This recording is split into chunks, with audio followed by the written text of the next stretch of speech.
Welcome to the first wartime MMA podcast of 2026. It has been a long time coming. Uh, I don't know if we have our yearly averages and stats from last year, but I know almost certainly went positive by a good majority. We did very good last year, and it's up to us to start off this year with a really good card as well. And I do feel like this card is relatively easy to predict. So, without further ado, first card of the year, big one, first card of the Paramount deal, pay per view. Next week we'll have another pay per view. But yeah, let's just get into it. UFC finally back. Anybody want to say how they've been in the free time with no UFC? 'Cause that shit's been rough.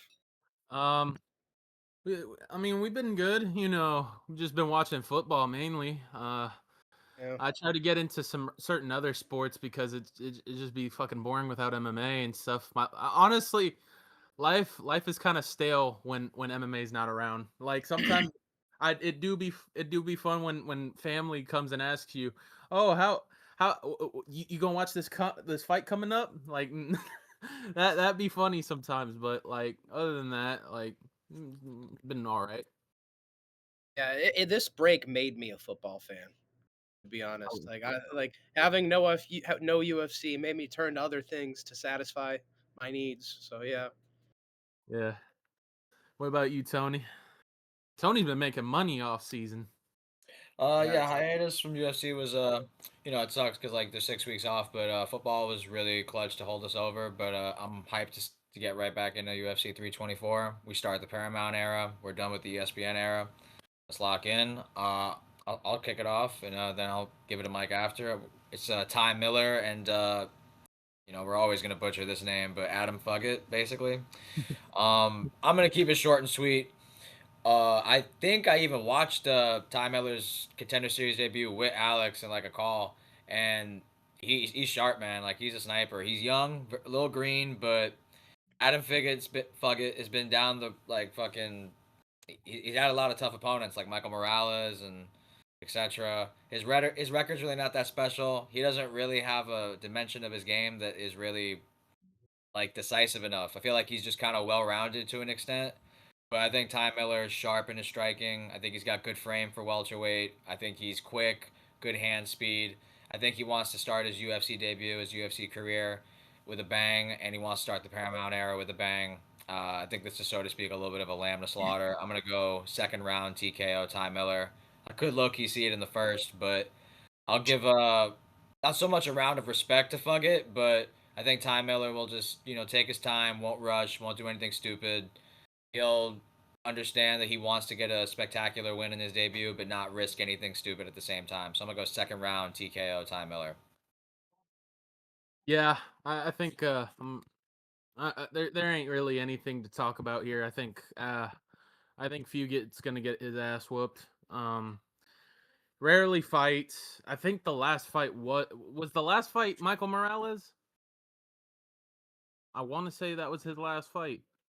No, his No, last fight was in. No, his last fight was in it was 2025. Islam Dulatov. Yeah, He got messed up TKO. yeah, he ain't losing to bad fighters, but he does rarely fight, and I don't know, man. I can't pick him against an undefeated guy like Ty Miller. I mean, I saw his fight on the contend. I didn't see it live, but I saw the YouTube video of it.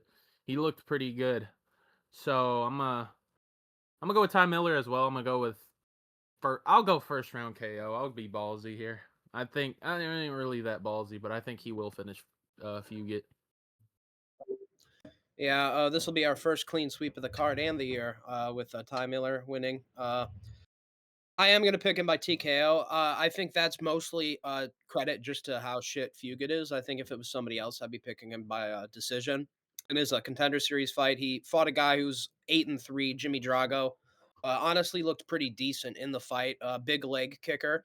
It was a kind of a close fight. You could definitely see that both guys were pretty green, but Jimmy Drago actually looked like he's been on the amateur circuit for longer, which he has. I'm going to say Ty Miller's like 6-0 or something. I'm going to pull it up on the Tapology thing, but he's got yeah, he is 6-0. He hasn't been around too long. He's a young guy. I want to say he's like 23, 24. But I like him. I think he's got a good future. I think if it was somebody else that he was fighting in his debut, I'd probably pick him to win by decision, similar to how he did in the Contender Series. But I think Fugit is really just ass. Despite him, only fighting or losing, I should say, to good competition. His only losses in the UFC are to Michael Morales, Mike Mallet, and Islam Dulatov. But that being said, his two wins are also dog shit. Josh Quinlan and whoever the other fucking guy was. He's cut, the Japanese dude. Yusaku. Shida. Yep. Yeah. Both of those guys are fucking ass. So his wins are terrible and his losses are really good. So it's kind of hard to get a beat on him. But I just see a victim in there. He's old. I don't think it'll be first round. I'm going to say he has to work a little bit. Fugit can kind of Tim Elliott Max and make certain scenarios awkward. He did run through Kinoshita in that fight. But I'm going to say Ty Miller in the end half of the second round. He kind of starts getting his range. He's weirded out by the awkwardness of Fugit, but eventually he gets his range, hurts Fugit, and Fugit can't recover. I'm going to say second round TKO punches, and I think he goes to the body and then the head, and that's what finishes him up against the cage. I'll go, what's his name? Ty Miller. All right, we ready to move on? And sweep for the All right. debutante. Yeah, nothing really else to like comment on. Next fight, we got Ricky Tercios taking on Cameron Smotherman. You know, it wouldn't be bad. Honestly, Alex kind of he'll probably break it down in a second, but he did make some good points about Cameron Smotherman. His losses aren't really the best. Some of the people that he loses to are kind of like Ricky Tercios level, but my reason on why I'm picking Cameron in this fight is because Ricky Tercios rarely fights. Like most things that Ricky Tercios does other than fights is like repost himself like doing corny shit on the Octagon interviews after his old fights. Like that's kind of what Ricky Tercios does, man. Like he's kind of corny in a way, but I think he could win, but like I said, I got to go with Smotherman. I think he's going to win. I'm going to go with Cameron Smotherman. I'll go with a 29-28 decision, maybe a 30-27. I think he's got very good hands. He may not look like the greatest fighter in the world. Tercios could grapple him, but I think there's some that I think Cameron can find a way to improve in his game here. I got Tercios, not Tercios. I got Smotherman though. Yeah, this is a very tough fight for me to call actually on paper. I think most people are picking Smotherman, and for good reason. He is the better fighter. He definitely got the better striking, but he looks small every time he's in there, whereas Ricky Tercios looks massive every time he's in there. And this is a battle of two different 5'9" because on Tapology they are both listed as 5'9". I guess we'll have to see on game day or fight day. I'm watching too much NFL, but to see how big they actually are and who's actually 5'9".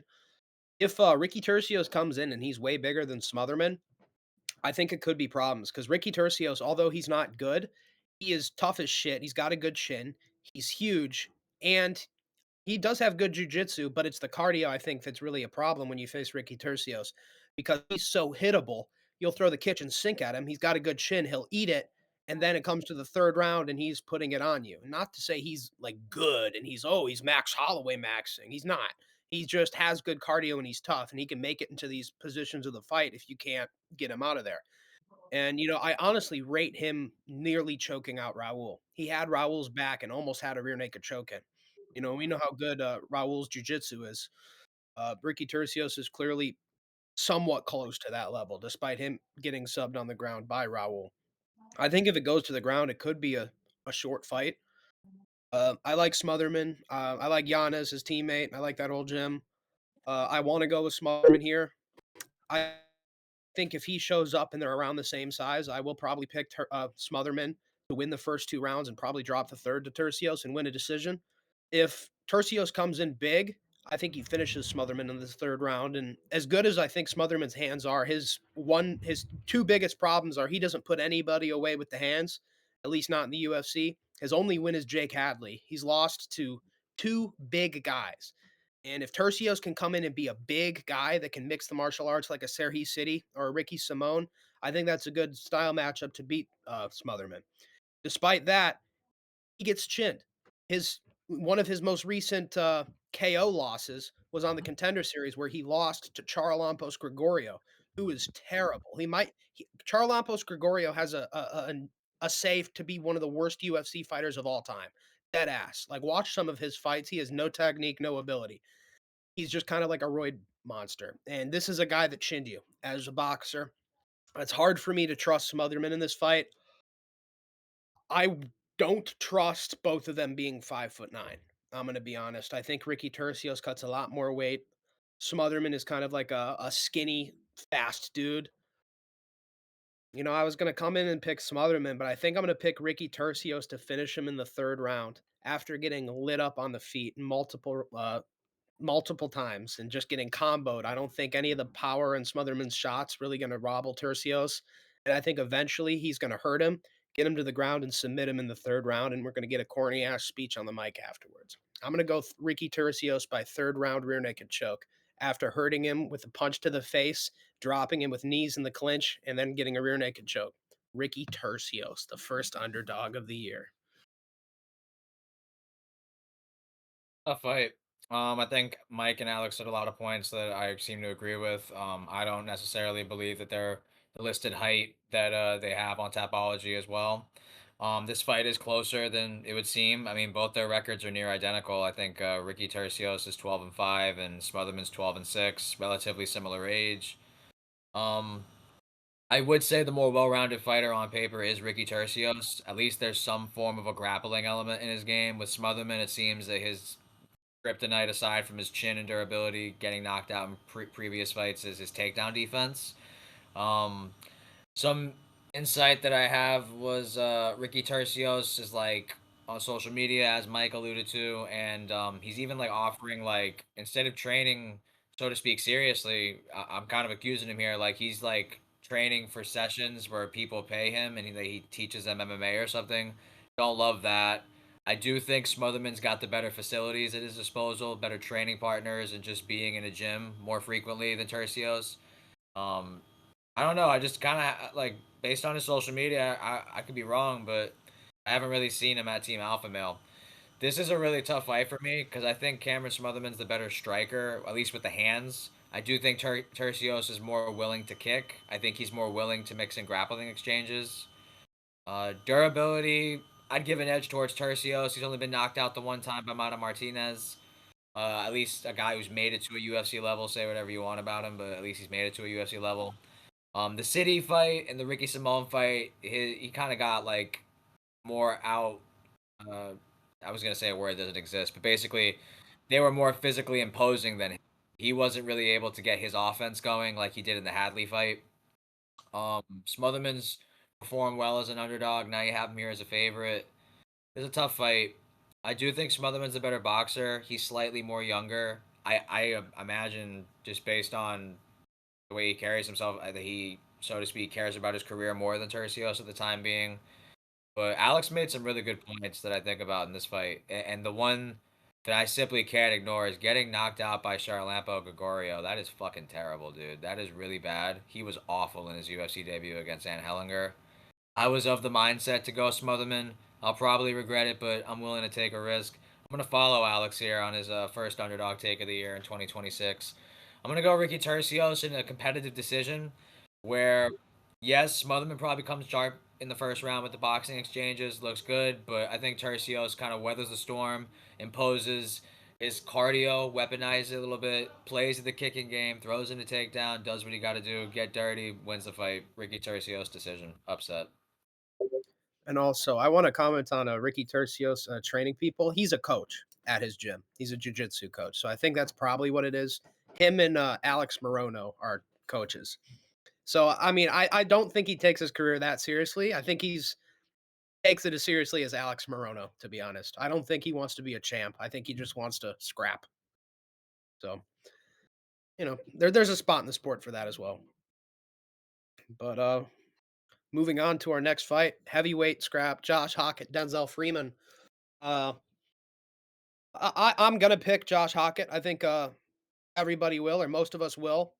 He's looked good. He's a top prospect for UFC heavyweight right now. He's athletic, which is more than you can say about 90% of the fat fucks on this fucking roster. And you're gonna get a fat fuck rant from me next weekend. Don't worry. But today it's actually in shape heavyweights. There's nothing to rant about. Even Denzel Freeman's in pretty good shape. Boring fight in his first fight against a Polish dude. I'm gonna say his name is Marek Pulho or something like that. That was a boring shit fight. Single digit heavyweight slop fest on the feet.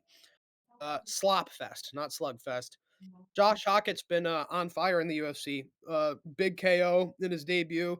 Had a great performance on the Contender Series where he pretty much just destroyed his opponent. Was able to take him down several times. He's got like a Colby Covington type of archetype at heavyweight with the personality and the cardio wrestling style. Denzel Freeman did start as a grappler, I hear. He does want to counter. He's not much of a forward fighter, whereas Hockett is.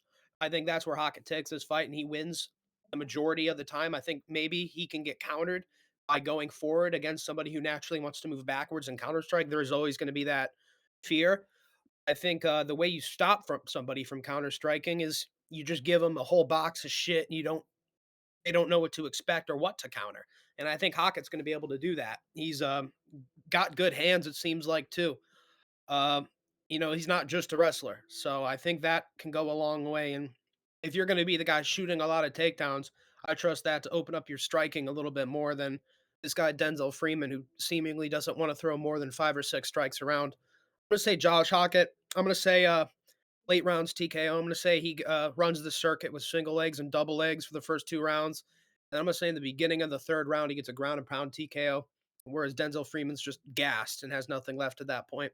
I'm going to say Josh Hockett in a brutal, just grinding victory. Third round ground and pound TKO against a gassed Freeman. Um, I agree with Alex. I'm gonna go with Josh Hockett as well. I don't think it's gonna be a late finish. I think it's gonna be quite early. I think Josh Hockett's been really good at these early finishes, and I don't think it will be a first round, but I do think it will be a second. I'm gonna go with a second round KO. I think he will find his shot to knock out Denzel Freeman. I just don't think it will be that early. Uh, it'll be crazy for me. It would be very, very crazy if Hockett knocks him out really quick like he did last time, but I think this will be a little longer than it was for him in his first fight. Hockett looks good, man. I nothing really bad to say about him. His character, he gets a little too much into character at times. I don't like that as much, but overall I think he is pretty funny. I think he's also very good for the sport. Plus, let's be honest, heavyweight's fucking boring. There's full of fatties that just be talking about what they ate for dinner last time around, and they need somebody with a character. So I don't mind him. But anyways, yeah, I got Hockett second round KO. Good fight here in the heavyweight division between Denzel Freeman and Josh Hockett. Denzel Freeman in his UFC debut, he got the win against I want to say at the time it was an undefeated Polish fighter. I mean, he got the win and he looked like he was the more just better athlete, better striker, but I don't know. If I'm not mistaken, that fight was a split decision. Um, he doesn't seem to separate himself too great. Denzel Freeman. I think he's an above average, I suppose, footwork athlete at heavyweight. I think he has good footwork. I think his boxing isn't anything particularly special. I just feel like he has good movement, good timing, and he relies a lot of that. I think he has above average kicks. I think that's probably his best attribute from what I've seen in his game. I know he has a background in Greco-Roman wrestling. He has like been taken down in previous fights if you watch the tape on him, but he finds a way to scramble and get back up. And I want to say he had a regional experience on PFL and LFA. I could be wrong, but I think both those promotions. Definitely LFA, but I think he might have been on PFL as well. As for undefeated Josh Hockett, this guy, he sells a brand. He's fun. He's exciting. He talks trash on the mic. Who doesn't love that? If you can walk the walk, and by all means, you can talk the talk. I'm perfectly fine with it. Call it corny, call it whatever you want. It's bringing eyes to the sport, and I appreciate that. Uh, I think he's an above average athlete at heavyweight, so to speak. This guy competed against Bo Nickel in NCAA Division One wrestling at 197 pounds, like catch weight, not a catch weight, but like whatever that listed weight was for that event. He lost to Bo Nickel, but bro, like look at him in that tape. It's crazy that he's a heavyweight now. Like he was like way more lean, way more athletic. He has a football background. He trained with the 49ers in their practice squad. He's an athlete. He's got good wrestling, good pace, good cardio, and we saw in his UFC debut that like he was able to get a KO as well. So I just feel like this fight is very much dictated on range and activity. I think Freeman is the more technical striker, so to speak. I think he's got the better footwork, better kicks for sure, and he can like defend a takedown. But I feel like in a lot of his fights, he's kind of dictating the range. He's like being comfortable. There's intervals of time where he can kind of reset his range and like do whatever he wants. I don't feel like Hockett's going for any of that, bro. I think Hockett is going to be constant chains of like takedown attempts as well as strikes. I feel like he's going to really try to pressure Freeman, take away the kicking range, really try to make it about whose hands are faster, who's just faster in general, pressure him up against the fence, leading into takedown attempts. And even if Freeman's able to defend them, just that action of stalling, I feel like will give Hockett an opportunity to try to take the back and drag him down and just constantly do that to where it becomes a tiring and kind of exhausting process.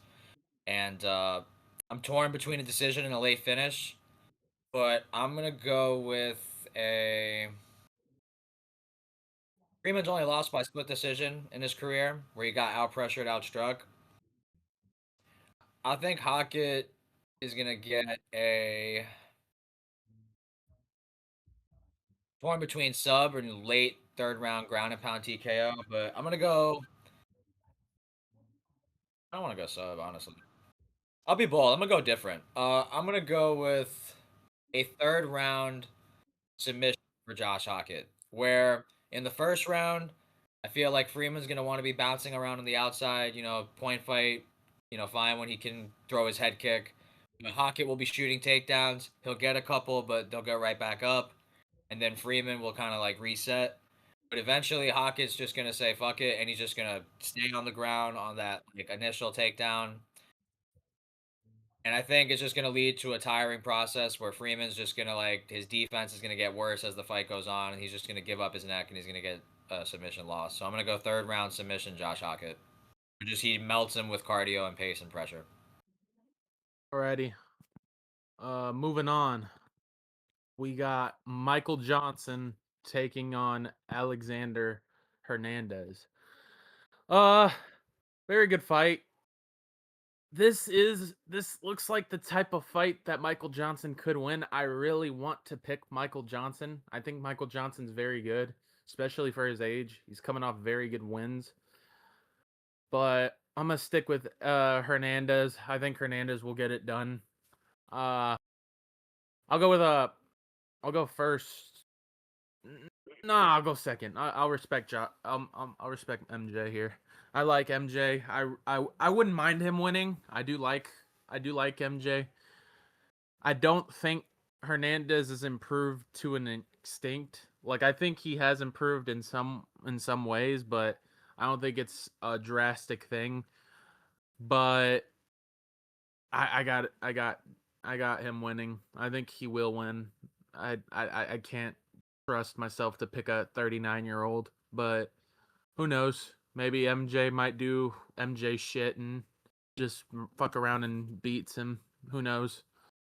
This will be a good fight regardless. I think whoever wins it will be a fun fight.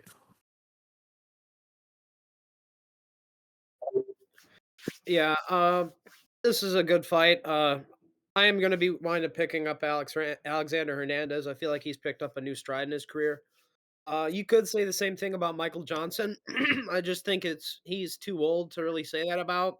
He didn't fight like a different Michael Johnson or anything like that. He kind of likes to fight on the outside. That's kind of always how Michael Johnson is. He doesn't scrap as much as he used to, but I feel like Michael Johnson is recently has just been the good version of Michael Johnson showing up. And everybody knows there's two versions of Michael Johnson. Lately, we've been getting the good version. Uh, and honestly, I think even in some of his losses recently, like against Diego Ferreira, I want to say he was winning that fight until he got slept. But going into this, if Diego Ferreira, a grappler who's also 40, can sleep you, I think Alexander Hernandez, who's like they call him the what do they call him? The vanilla, the gorilla, the something The like grade that. eight. The The grade great eight. ape. Like, they say that Right. for a reason because he's built like a fucking silverback. Like he's if I didn't know better, like honestly, I don't even know better. He might have that HGH gut. You know, he might be on a little bit of that Lance Armstrong serum. You know what I mean? But it's hard to tell, but, he's got power, and that's something for sure, and he's been, doing better in his career. I feel like Alexander Hernandez's footwork and setups has improved, and I feel like that's something that, comes with age and time and experience and getting fucked up yourself.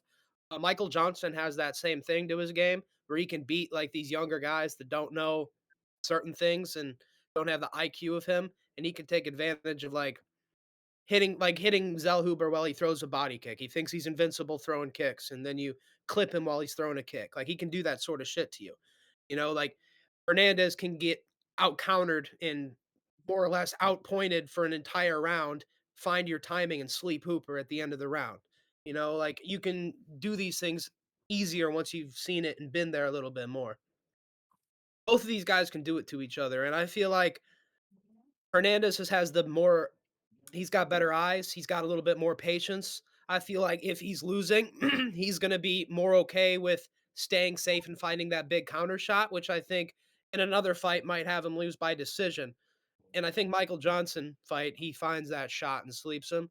I think Hernandez is decent. I don't see him as a ranked contender really.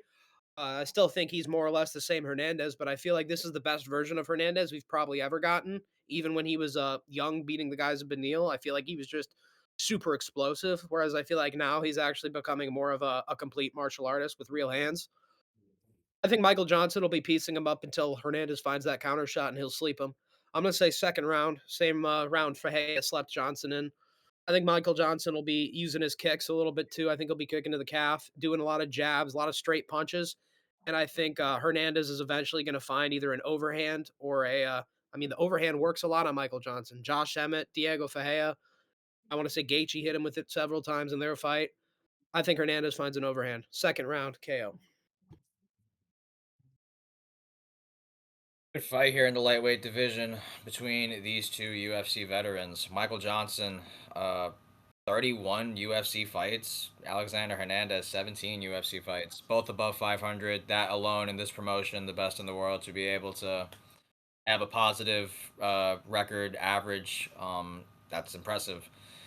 Alexander Hernandez at one point was a very hyped up prospect. You know, some people call it a fraud check, but he had a learning experience against Cowboy, and then he kind of reset himself. Had a stint at 145, didn't work out, and here we are in 2026. And both these guys, I want to say, have won like four of their last five fights each. Michael Johnson, I want to say he's on like a 3 or 4 fight win streak going into 2026, which is crazy to say, but it's true. Great win coming off one of the biggest upsets of the year against El Huber from Michael Johnson. Alexander Hernandez, nobody talking about it, bro. He had 4 wins in 2025. Like that was a really good year for him. He had some close fights with Holloway and Austin Hubbard, but he had two really good performances against the guy who knocked out Michael Johnson, Diego Ferreira, and big upset against the hyped up prospect Chase Hooper.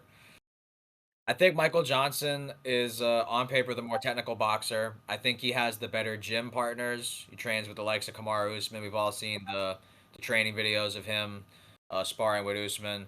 I think Johnson's always had good boxing technique and good hands. His southpaw style is tricky.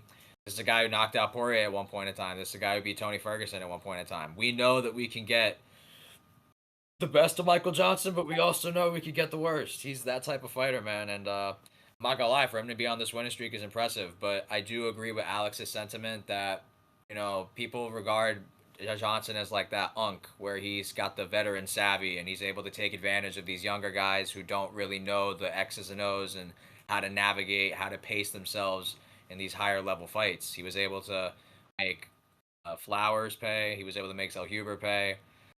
But I think Alexander Hernandez is cut from a different cloth. I think this guy's paid his dues. This is his 18th UFC fight he's going into. Um, I think he's had his ups. I think he's had his downs, and I think he's like Alex said. I think he's shaping out to be a well-rounded mixed martial artist. I think he might even mix in takedown attempts. I think he can entertain the leg kick game as well. Power advantage, I think I'd give to Alexander Hernandez. I think he's the better overall athlete, and I agree with what Mike has said. He hasn't really changed anything drastically about his style. I think for him, he's just using his footwork more. He's pacing himself better, lower volume, higher efficiency, bigger shots. I think that's kind of the game plan for him. Tough fight, but I just trust Hernandez's durability more in a fight like this, and I feel like this is a situation where Michael Johnson could look sharp in that first round. He's looking really good, but it only takes one with a guy like Hernandez's power. And I know Michael Johnson really hasn't been knocked out like more that many times as people think. A majority of his losses are by decision and things like that. He's only really been knocked out by Emmett and Diego Ferreira for the most part, I want to say. Justin Gaethje finished him. Oh yeah, Justin Gaethje as well. But these are hard hitters at 155. I think Hernandez, I think he can find the shot. So I'm gonna follow Alex. I'm gonna go second round TKO Alexander Hernandez. I think he's gonna mix in a little bit of everything. I can see a takedown attempt. I can see a leg kick. I could see a 1-2. I could see the overhand. A lot of these things I think he'll be throwing, and he'll be giving not Johnson a false sense of security, but he'll let him feel comfortable enough to where he could throw and put himself in a range where he could find the overhand. So I like Alex's prediction. I think he finds that rear overhand KO in round 2. I'm gonna go Alexander the Great Ape Hernandez on a 5-fight win streak after this one. Alrighty, moving on. We got Alex Perez taking on Charles Johnson. This is a great fight in this division. I think it's a good little prelim fight. It's not like your main card type of fight, but I think it is a good fight to put on the undercard of this card. I even said that this should have been a fight to make at some point because they both are kind of like your big gatekeeper. Like Charles Johnson's your guy to see who if you're next up. I mean, he's got a great win over Joshua Van. He's got a good win. He just came back from a great win from Lonnie Kavanaugh. That was a perfect knockout win from him, and I think he's going to do it again. I think he's going to knock out Alex Perez. I think it's going to be either in the first or the second, damn near. Perez, he's still good. He did really good in that last fight, but what I didn't like is that he sold the bag. He was up 2 rounds, and he just fumbled, and he kind of does that at times when he's ahead. He'll look very good, and then he'll find a way to fuck it up at the end. So I could see a way where he's up 2 rounds and Charles Johnson finds that shot and knocks him out completely, or Charles Johnson just knocks him out early, or Alex Perez somehow, some way wins it in a decision. I do think Alex Perez could win it in a decision, but I think Charles Johnson's gonna knock him out here. I got Charles Johnson. He's gonna do it for the Skullet Army. Yeah, this is our second Alex versus Johnson matchup. Obviously Alexander Hernandez versus Michael Johnson. Now we got Alex Perez versus Charles Johnson. Similarities there, obviously. Both Alexes are Hispanic too, with a last name that ends in EZ. Both Johnsons are black Johnsons. You know, both have grappling backgrounds, but are known to be strikers. And yeah, it's like you got 2 different seeds here. You know, so far we're predicting the Hernandezes to win or the Alexes to win the first round. But this time I think we're gonna get tied. I think the Johnsons are gonna bring it up. And I think the Johnsons are gonna go 1-1. And I think Charles Johnson gets it over this round's Alexes. It hurts to say I think the Alexes are going to lose this one. Although I think Charles Johnson's a great fighter in all seriousness. He's got great hands. He's got great takedown defense. He's had a tough strength of schedule, given tough fights to guys like Muhammad Makayev, and not to mention having a knockout win over the current champion, Joshua Van, whether you think he deserves to be the champion or not. That was a very impressive win to sleep Joshua Van on the feet and outbox him. Charles Johnson, he's kind of like the always overlooked guy, whereas Alex Perez kind of is the opposite. He gets thrown into these title fight scenarios and these top 5 fights without really being that good. And Charles Johnson's like the opposite. He has to keep fighting down despite having a win over Joshua Van, while Joshua Van's, up into a title fight. Wasn't too long ago, Charles Johnson wasn't even ranked. But I think his hands are what win this. I think Alex Perez has a good calf kick and boxing style. I think it could be fun to watch on the feet, but I think Alex Perez isn't a good enough wrestler to make me think he really can take Charles Johnson there in a pure striking fight. And a lot of people don't know this, but just like Mike Davis, Charles Johnson won the Muay Thai tournament at Tiger Muay Thai. So he is like that. Although we just think of him as a boxer, he's got Muay Thai too. He's got great knees, elbows, kicks. Also slept Loner Kavanaugh, who's also a very good striker at flyweight and a very bright prospect. I think Charles Johnson is underrated, whereas I feel like Perez has been overrated his whole career. Even now, you know, a win over Nicolau doesn't mean you're back. Uh, Charles Johnson, I could see a TKO. I think Perez is tough enough chin wise. I think he just sucks at defending submissions and getting out of them. I think he's quick to tap to a guillotine. I could even see a Johnson guillotine or arm triangle or something like that. I'm going to play it safe. Charles Johnson usually wins by decision. I think Perez is veteran savvy enough to not put himself into positions to get KO'd. I think Joshua Van and Loner Kavanaugh, despite them getting cracked, they kind of still wanted to go for it. In respect to them for that, but that winded up getting them KO'd. I don't think Perez will suffer that same fate. I think we'll see his activity drop and him want to be a little bit more pedestrian and try to just calf kick at range. And I think by then, Charles Johnson probably 30-27, maybe 30-26 is him. I'm going to say Charles Johnson dominant decision.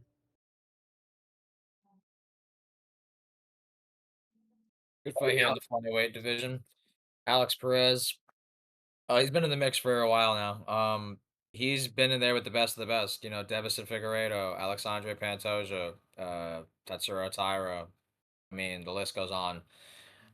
Charles Johnson, I think the strength of schedule, you could, for sure say that Perez has fought the better guys, but I don't think the gap's crazy, man. Johnson been in there with Makayev, he's been in there with Loner, he's been in there with Van, like Estevam, the guy who popped for PEDs, Ramazan Temirov. Like he's been in there with a lot of the guys that don't have that ranking on their name that are hungry, and he's holding his own to an extent, just to be at least above 500.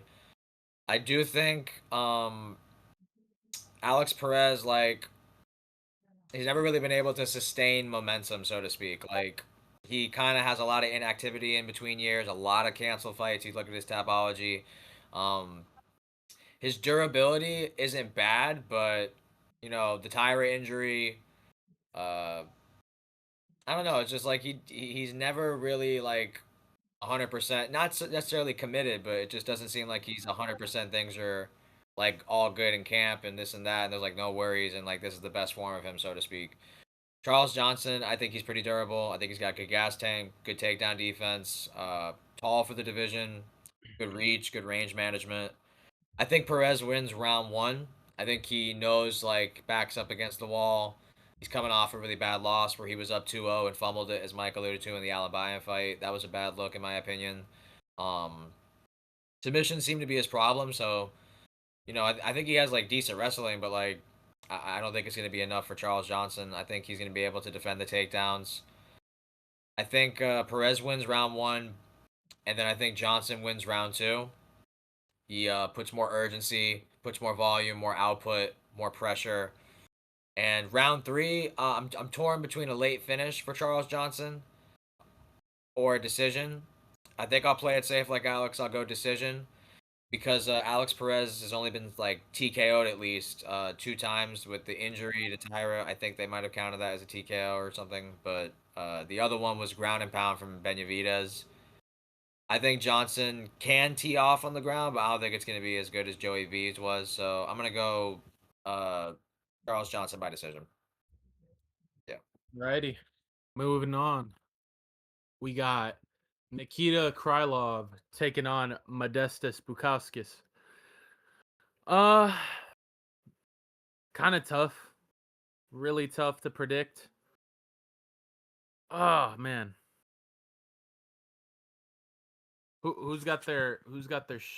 Man. You know what? I Fuck can it. go first if you want me to. Yeah, you can go. You can go. Cause I want to. Man, Yeah, it I'm is a gonna. tough pick. I'll be honest.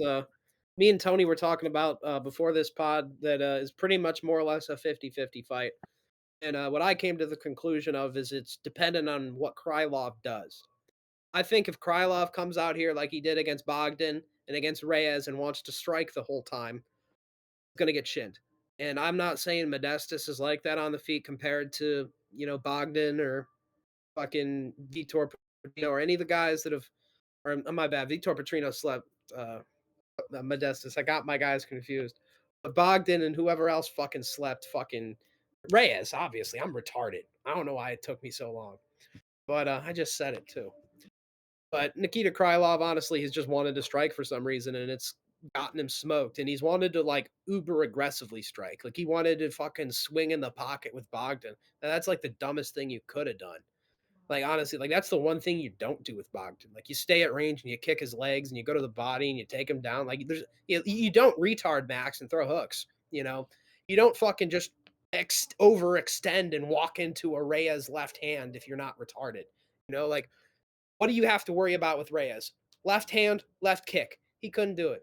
I think that being said, if Krylov decides to go out here and grapple, I think he wins this fight. And I think like if it was around the time of when he was fighting Ryan Spann and those type of guys and kind of going on a little bit of a win streak, I probably would have picked Krylov to grapple and Ozdemir and guys like that. But despite me saying that, Ozdemir and Ryan Spann both gave him fits.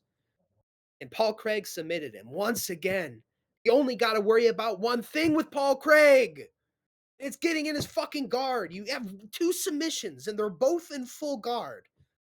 Come on, like you're a grappler. Like go to side control. Like there's other fucking positions on the ground, or you could just smoke Paul Craig on the feet. It is Paul Craig, right? Something I came to the conclusion of is his decision making is just off, and we haven't realized it because he's kind of been on a little bit of a win streak up until now, and now we're like, oh, why is he striking? And it's coming to us now. But back in that Paul Craig fight, he only had to do one. He only had to not do one thing, and he did that one thing, and it cost him the fight against Paul Craig.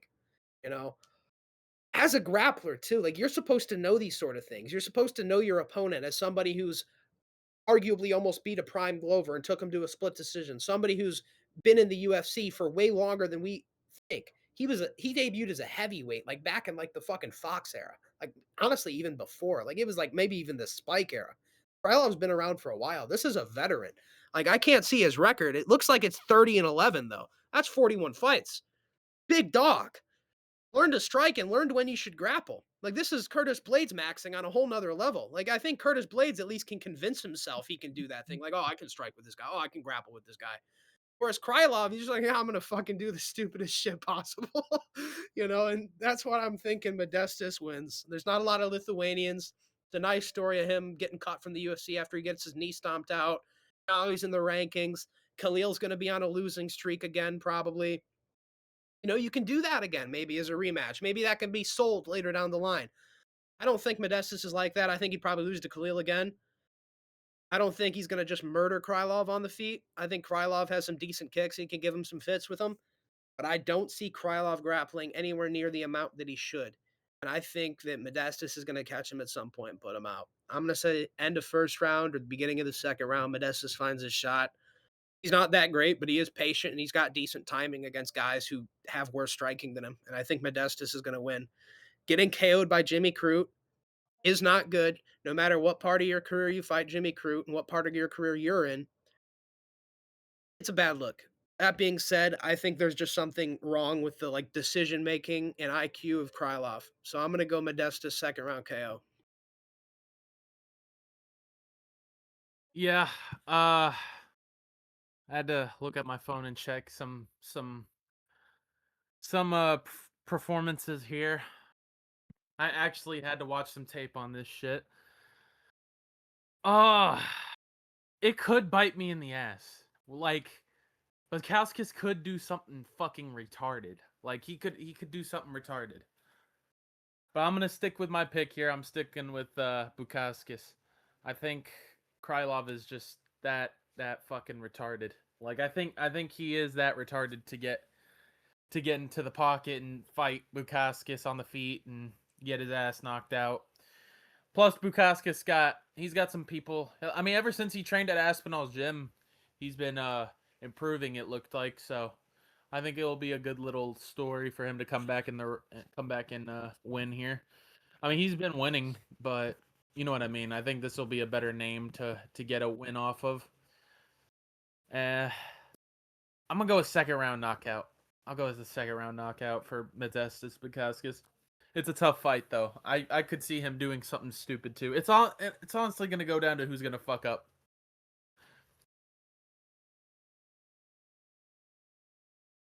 Fight here in the light heavyweight division between Modestas Bukauskas and Nikita Krylov. Krylov, yeah, he's on a 2-fight losing streak. Bad first round knockout losses. Very questionable decision making to say the least. Just charging forward aimlessly against Dominic Reyes with his hands down. That was very questionable. And then in the Bogdan fight, he just got caught.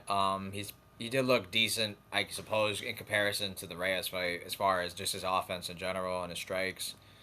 As for Bukauskas, he's riding some momentum right now on a multiple fight win streak. I do think the level of competition, though, has to be warranted and taken into account. I mean, he's going to a split decision with Ian Cutelaba. He's winning, and he is getting finishes. He beat Paul Craig. He beat Rafael Sequeira. I mean, arm triangle Martin Prachnio. Not bad, not bad. Good. But, I do think Reyes and Bogdan Guskov are better than these guys, and that's who Nikita Krylov's losing to. I do think punch for punch, Reyes and Bogdan are a level above Modestas Bukauskas. This guy isn't a one-hitter quitter in the bigger weight classes. What's crazy is about Krylov, as Alex alluded to, the amount of fights he has, 40 plus pro fights, and like this is a guy who's been in the UFC since like the Fox era. He's only 33 years old, crazy enough, which is insane. But in fight years, I do reckon he is older than that. His mental right now, where is he exactly? Coming off 2 first round knockout losses. If he used the grappling more, I expected him to do that in the Guskov fight. I even picked him in that fight, but he didn't even like seem to attempt to get the grappling going. I picked Reyes to beat him, but I think I picked Reyes by decision. I didn't think he was gonna first round KO him like that. So Krylov, I feel like when you look at him as an overall fighter and his skill set and his frame and everything taken into account, experience, like I think he's a very good fighter. But he's making really bad decisions and putting himself in situations where he's like setting himself up.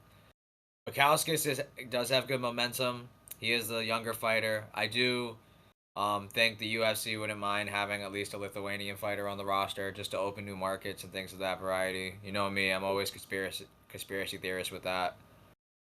But I'm actually going to go with the underdog Nikita Krylov in this one. He has made some bad decisions in his last couple fights, but I feel like if he can implement the threat of the grappling, we could see Modestas' confidence in his striking kind of waver a little bit. But that taking into account, career in the UFC takedown defense, I want to say Bukauskas has 80%. He's only been subbed the one time, so he does seem to have good grappling defense from what it seems.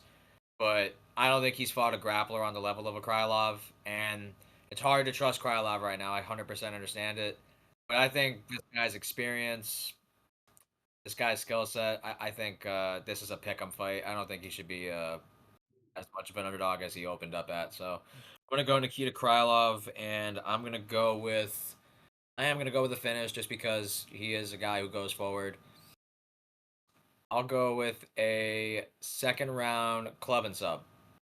I think the first round's gonna be hectic, but I think in the midst of that chaos, where we're all expecting Krylov to get cracked early in that first round, he shoots a takedown and he gets it.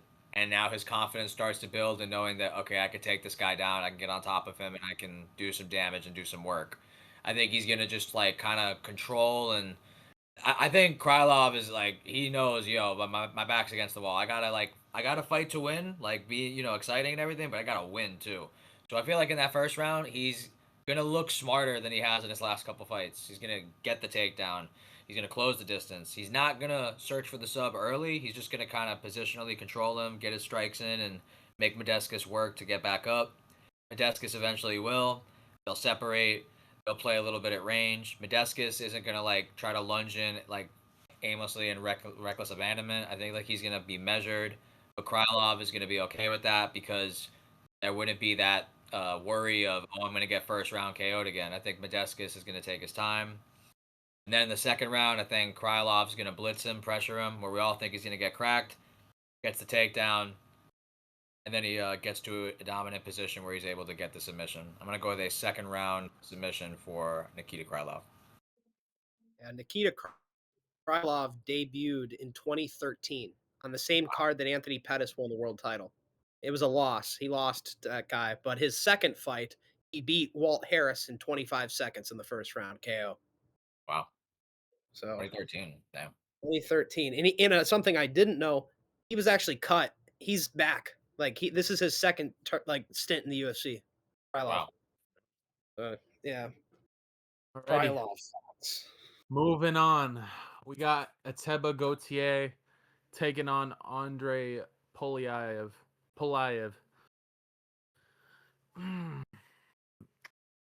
Who wants to take this? Who wants to go first?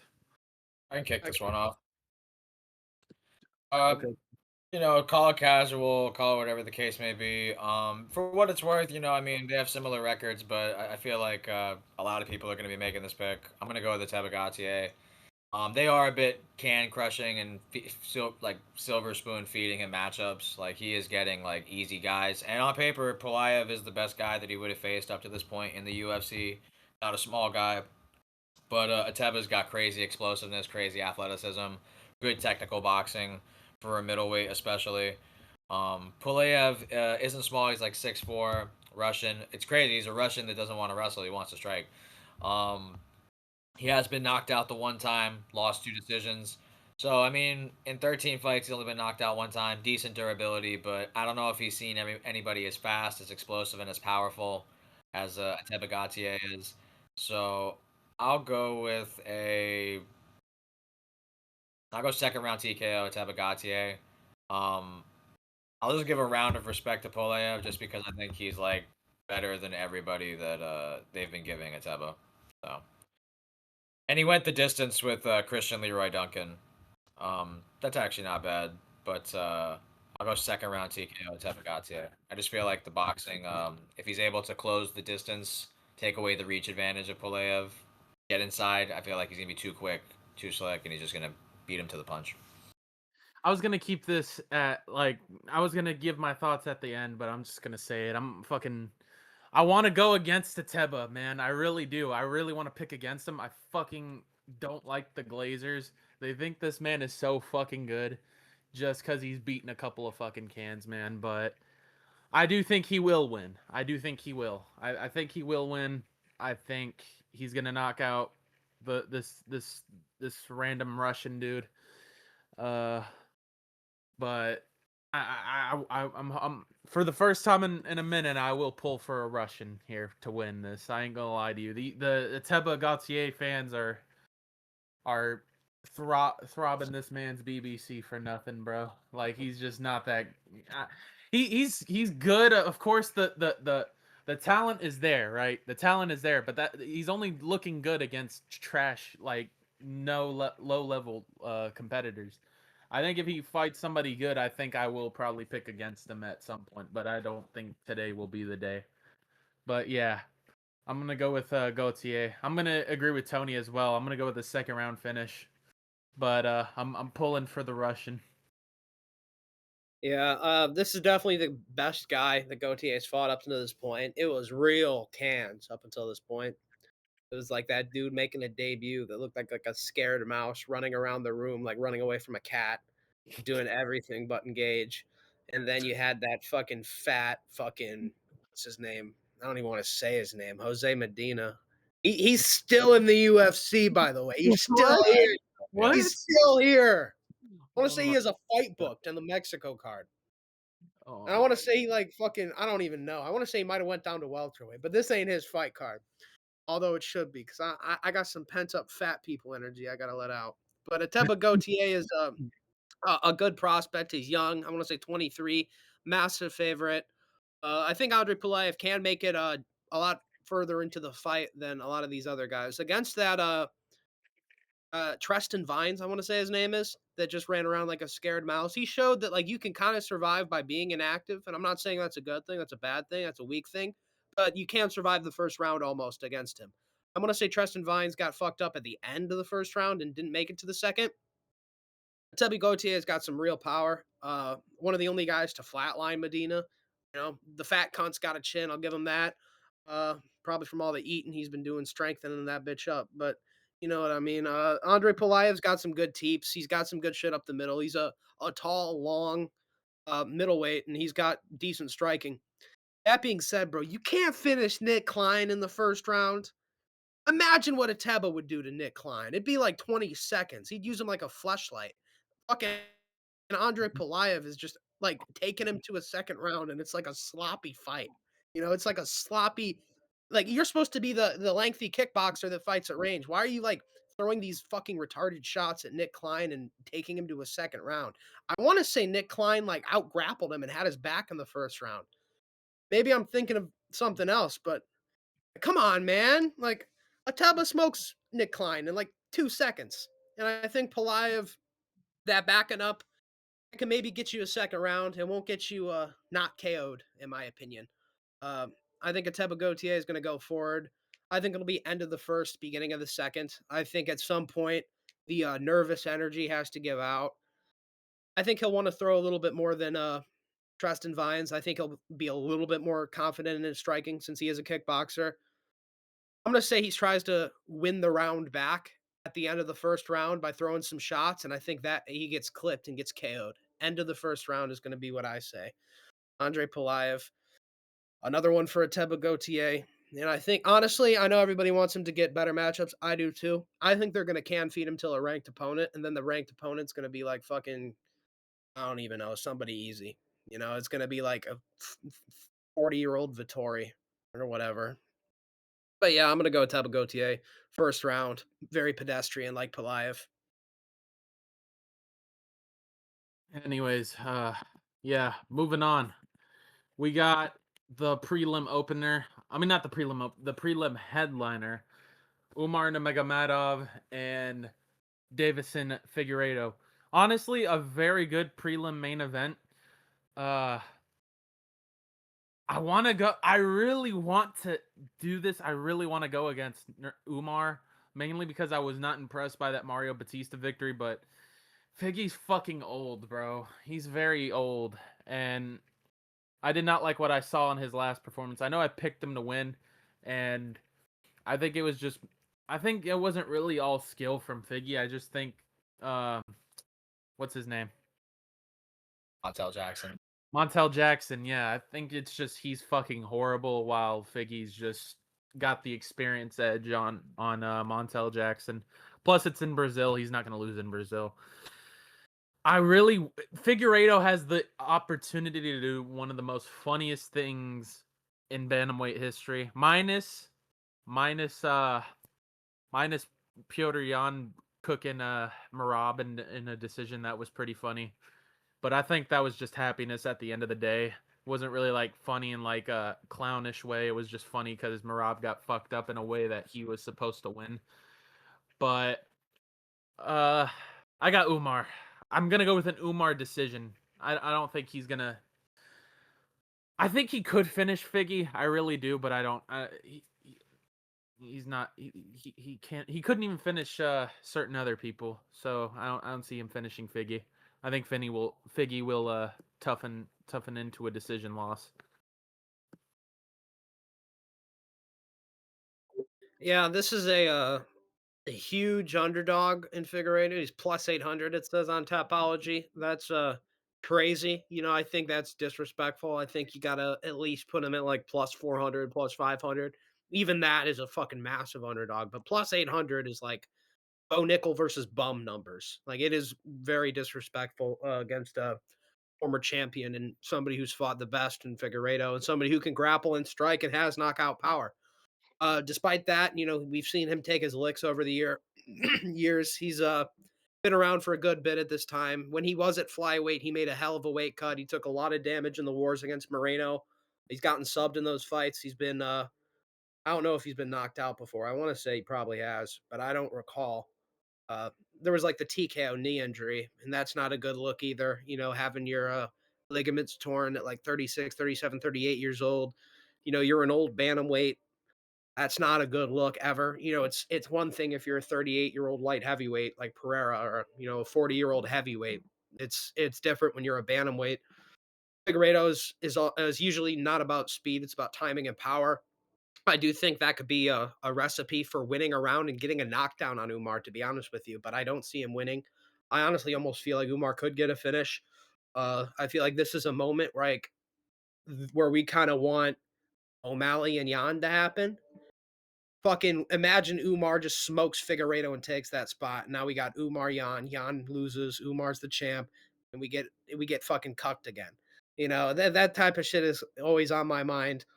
Uh, I think Umar does win this fight regardless of all of this. I don't know if he would get a title shot over O'Malley. I think merit wise, he probably would deserve it a little bit more.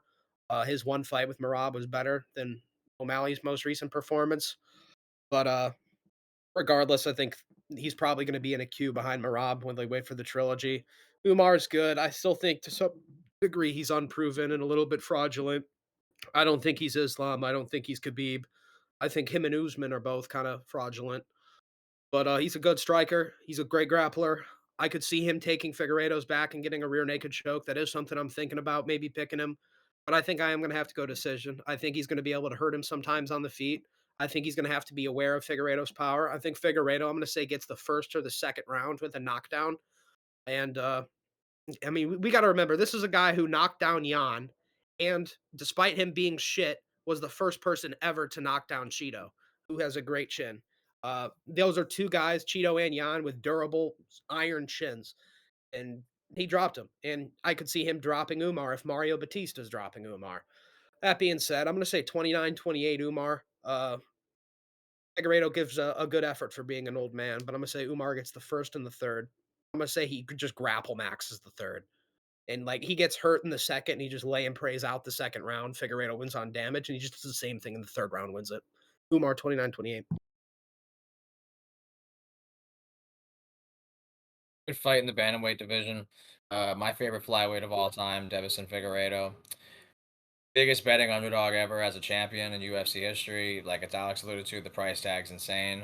But Figgy's older now, 38 years old. Not the biggest bantamweight in the world at 5'5".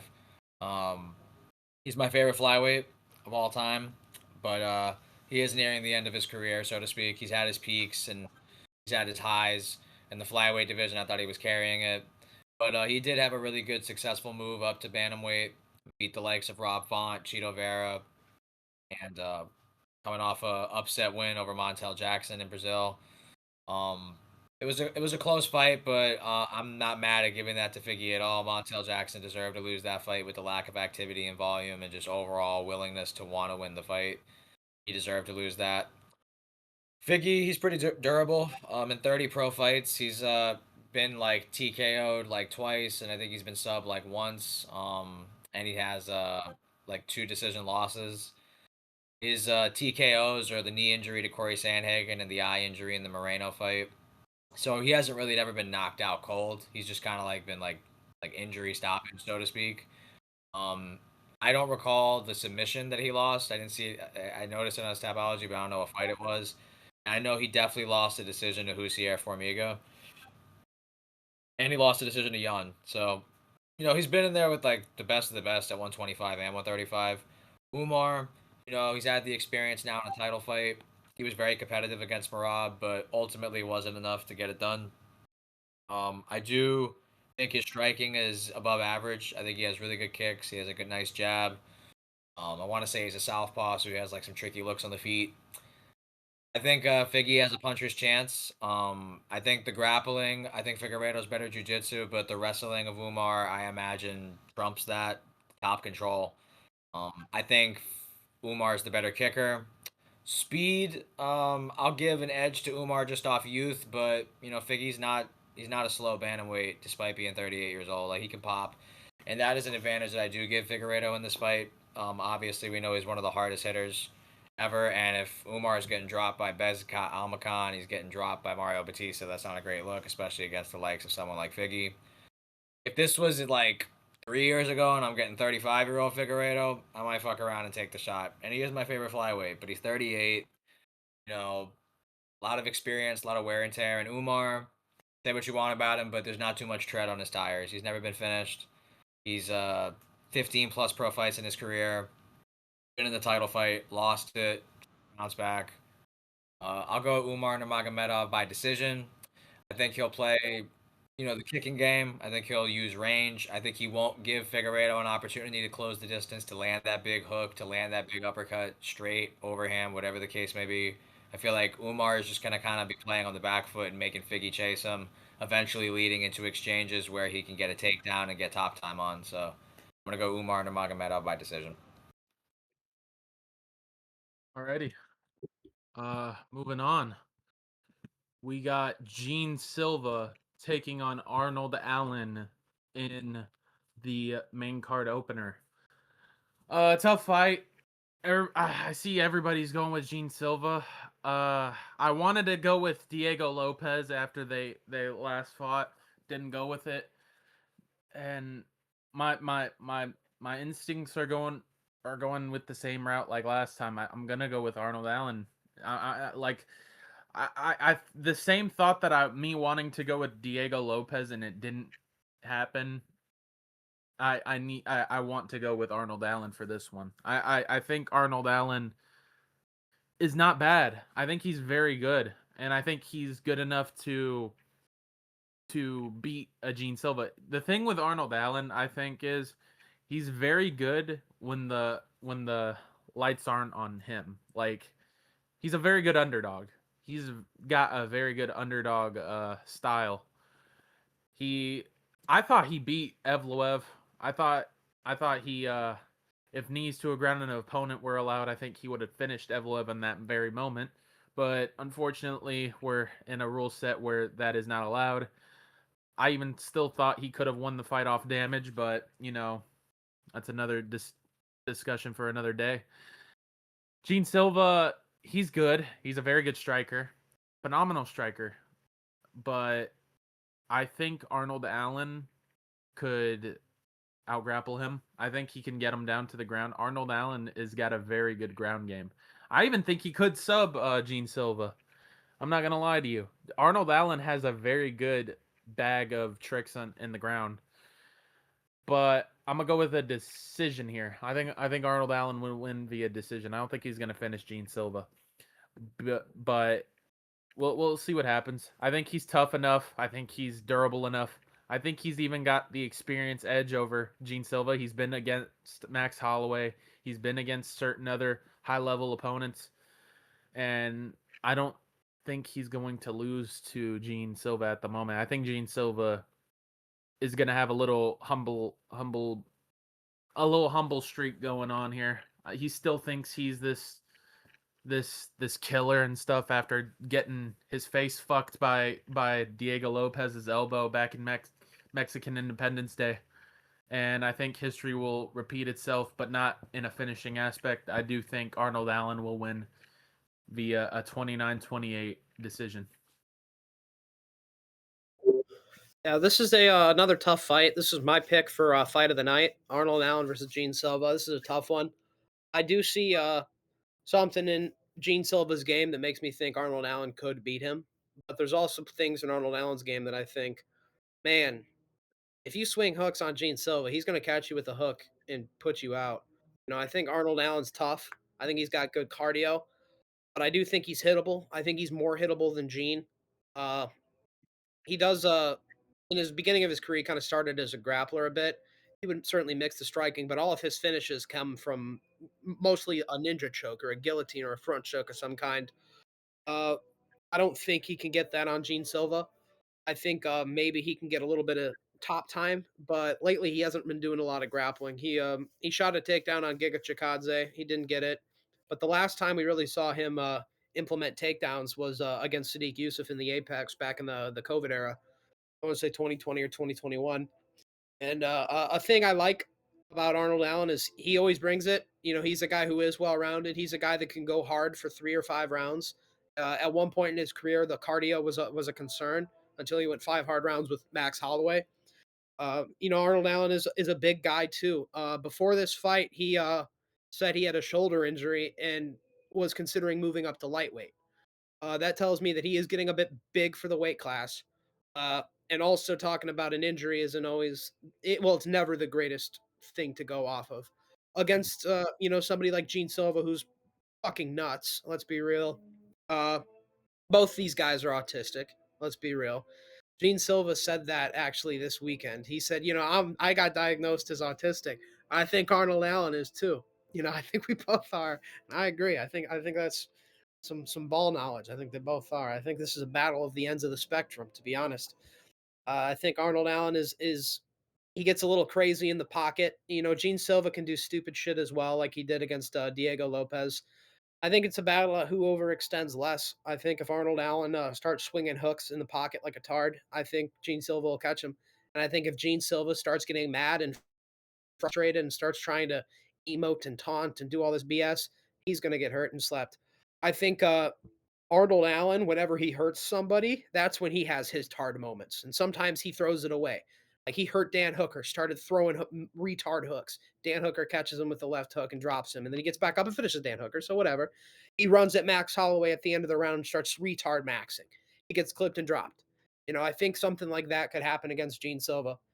And vice versa. I think Gene Silva's trigger, though, is different. I think when you're not getting your way, so I think it's the opposite. I think Allen retard maxes when he's winning. I think Gene Silva retard maxes when he's losing. He can't emote and taunt on you like he wants to. He can't aura farm. He's going to start trying to overextend and make that aura farm moment. He's going to make himself available to be hit and do stupid shit. So I think if in the first round Arnold Allen can more or less put it in Gene's court and make Gene start losing, I think he can win. I think if Gene Silva has a moment of losing as well, that's where Arnold Allen can also get slept. Even though that's where Gene Silva loses, is when he starts losing and he starts doing retarded shit. Arnold Allen, when he's winning, does retarded shit.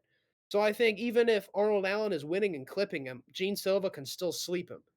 Even if Arnold Allen is winning and should win the fight, he can get slept in a KO process of himself. He could be finishing Gene Silva and get fucking pat buried. I do think that's a likelihood here. I think Gene Silva's tighter in the pocket. He's got more power. I think Arnold Allen's underrated as far as a striker goes, but I think just the power, the timing, all that shit. If Gene Silva's riled in, I trust that a little bit more than I trust Allen. Despite the Diego Lopez fight, I do think Allen might be able to get him down, but I don't think he'll be able to hold him down, and I don't think he'll be able to do the damage and implement the grappling to the same degree as Diego. Arnold Allen's tough. I'm going to say this is a decision. I think this is a scrap. I think Arnold Allen wins rounds. I think Gene Silva drops Allen. I think there's moments where Allen retard maxes and gets dropped himself. I think this is going to be a scrap and a war. I think both guys are tough. I think both guys can take a punch. I'm going to say Gene Silva 29-28 in a war. Both guys are bleeding and bloody and bruised. I'm going to say Gene Silva's bleeding and Arnold Allen's got like a swollen fucking face. Gene Silva 29-28. Absolute banger in our main card opener for 324 here in the featherweight division between Gene Silva and Arnold Allen. Gene Silva coming off a very humbling loss against Diego Lopez. I picked him in that fight. I think most of us did. Most of the fans did. The momentum that Gene Silva was riding going into that fight was insane. Um, and even past post fight, I leave that fight thinking like, yeah, Diego Lopez won, but I can't help but feel that Gene Silva fumbled it as well. I feel like he overextended, got overzealous, got overconfident in that second round, and walked right into a spinning elbow. Nonetheless, that's the fight game. That's the mistake he made. You can't coach your picks, can't coach your bets, so to speak. But even still, outside of getting mounted in round one with the grappling and the spinning elbow, I felt as though Gene Silva won a majority of the minutes in that fight, especially on the feet. I do think Arnold Allen has better footwork than Diego Lopez, just laterally, moving better, better defense as well. Durability, you could argue as well, never really been knocked out. I think he just has good awareness. He's a good fighter. 20-3 record, two of his losses being undefeated Evloev and Max Holloway, former champion. This is good experience. He's got, so to speak, a better cardio going the 5 rounds at Max Holloway, which is more proven. So I think his IQ is better. I think his experience is better.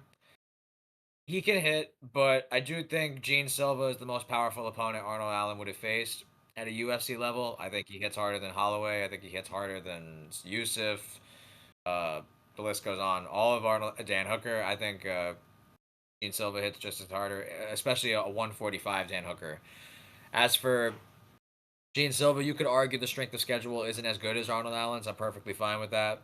Allen's fought, like I said, Evloev and Holloway. His highest level opponent beat him in Diego Lopez. But I think Silva's got good performances. I think his striking's sharp. I think his timing's really good. I think he's the better kicker in this fight. Kevin Vallejos win is aging like fine wine. This is gonna be a banger, man. I'm really excited for this fight. This is gonna be an elite battle. I question if Arnold Allen's willing to mix in takedowns. Maybe, maybe not. But for the most part, both these guys are gonna want to strike. I think Arnold Allen's gonna want to close the distance, kind of go in and out with the boxing. Able to exit when he feels like he has to, and be able to engage when he can capitalize on an opportunity to counter or something along those lines. I think Silva's gonna kick a lot. I think Silva's gonna move around. Um, I just don't know if Arnold Allen could take the shots that Diego Lopez did. I do know Allen's down to get scrappy for sure. Both these guys are pretty durable. Between the two of them, they've only been knocked out once in like 40 pro fights between the two of them, and I just feel like Gene Silva kind of overextended in that fight. I feel like if he takes his opponent seriously and he respects them, he's a good fighter. I'm gonna go Gene Silva, and I'm gonna follow Alex. I'm gonna go by decision. I think this is gonna be an absolute scrap. Great fight. Um, yeah, I'm gonna go Gene Silva by decision and a great scrap. Back and forth. Could see knockdowns, but I'll trust Arnold Allen's durability, having not been knocked out in 23 fights. But if someone does get knocked out, you can make a case for both. But I don't know. I just think Silva hits harder. I think he's faster. I think he's got more tools in the bag, more elbows, more knees, more kicks, just more variety. And I think he's better in the clinch. So I'm gonna go Gene Silva by decision. I could see a late knockout though, but yeah, I'll go Gene Silva decision. Alrighty, moving on. We got Rose Namajunas taking on Natalia Silva. I got Natalia Silva, but Rose could win out of her veteranness, but there's fights where I've seen from Rose where she's very inactive in the pocket. The Carla Esparza fight is one of them, and I think there was another fight that I'm thinking of. What was her last loss? It was in flyweight. Aaron Blanchfield. Yes, that fight, she was very inactive in that one. I don't think she wants to get inactive with Natalia Silva. Natalia, I think she's a very good fighter in the division. She's very tough fighter.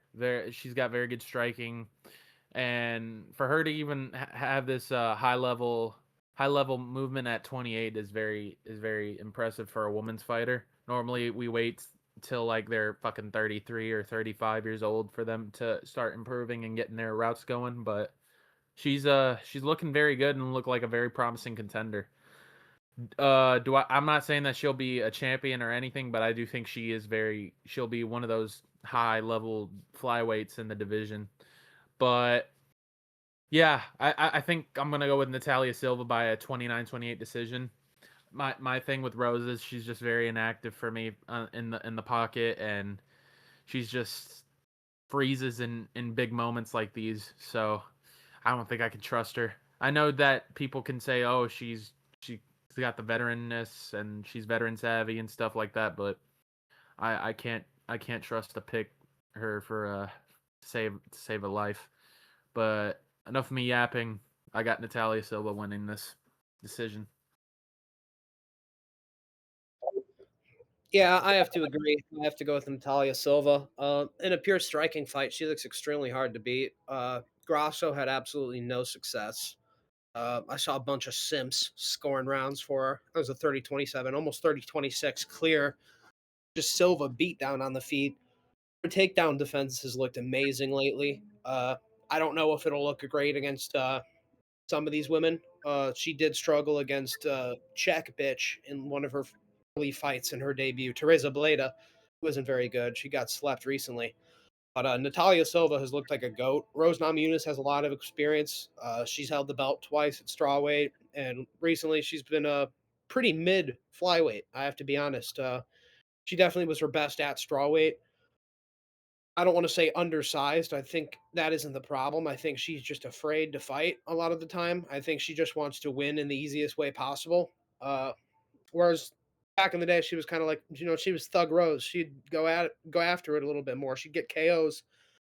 I don't really see her KOing Natalia Silva. I think she's too elusive. I think she kicks better than Rose. Maybe Rose has an advantage in the boxing, but I honestly am not so certain of that either. Uh, Natalia Silva keeps a really good output. She's great at keeping ahead of her opponents in the strikes, whereas Rose tries to do that, but honestly fails at it a lot of the time. Even where she wins, like the Joanna fight, she tries to like just stay above Joanna the whole fight. And Joanna should have won that fight, but Rose got it. And this is the second Joanna fight I'm talking about. But it's happened a couple times in Rose's career where they just kind of give her decisions. It didn't work that way against Esparza, though. This whole like, let me just stay one punch ahead. That's not the way Natalia Silva fights. She doesn't try to stay one punch ahead. She tries to school you. And she does a very good job of staying ahead on strikes, but it isn't by one strike. Usually it's by like 10, and I got to favor that with Natalia. I think she knows how to score with her kicks. I think she knows how to score entering the pocket and exiting the pocket. She's great at leaving the pocket and on her exit, kicks a leg, kicks a body, throws a kick up, just another point to score. And I think against a fighter like Rose Namajunas, who's really point heavy and is kind of a point fighter at this point in her career, where she wants to just take you down and lay on you and land two more strikes than you around, that isn't going to cut it against somebody who's young and hungry and honestly looks like the only person that could hold a candle to Shevchenko right now after she destroyed Wei Li. I think that's the only interesting fight for Shevchenko at flyweight. And I think Natalia's like that, a bit undersized, but a great striker. Her fights are entertaining. And that says something. Like if I'm making my prediction about women's MMA longer than it should be, I'm talking about this like I would a men's fight. And that's because Natalia Silva is actually like that for the weight class. Whereas Rose Namajunas was. She isn't right now. Um, she left her prime back at strawweight. She hasn't looked good at flyweight, in my opinion. I'm going to go Natalia Silva. I'm going to say 30-27. Schools her. Maybe Rose can get a takedown and win a round like that, but I got to go Natalia Silva, all the momentum.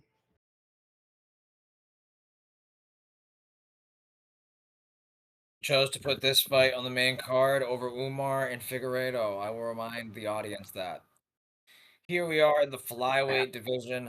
You have the surging contender Natalia Silva on her multiple fight win streak going against the former strawweight champion, now turned flyweight Rose Namajunas. It's a tough fight, more than people think for me, at least for me at least. I think Rose Namajunas' stake and claim is one of the greatest strawweights of all time, but obviously her move up to flyweight hasn't necessarily gone according to plan. But let's keep in mind who she's going up against. She's losing to Manon Fiorot in a competitive decision where she broke her hand in France. Not gonna lie, I'm a Manon Fiorot fan. She outdamaged Manon in that fight. I'm not even gonna lie, with a broken hand.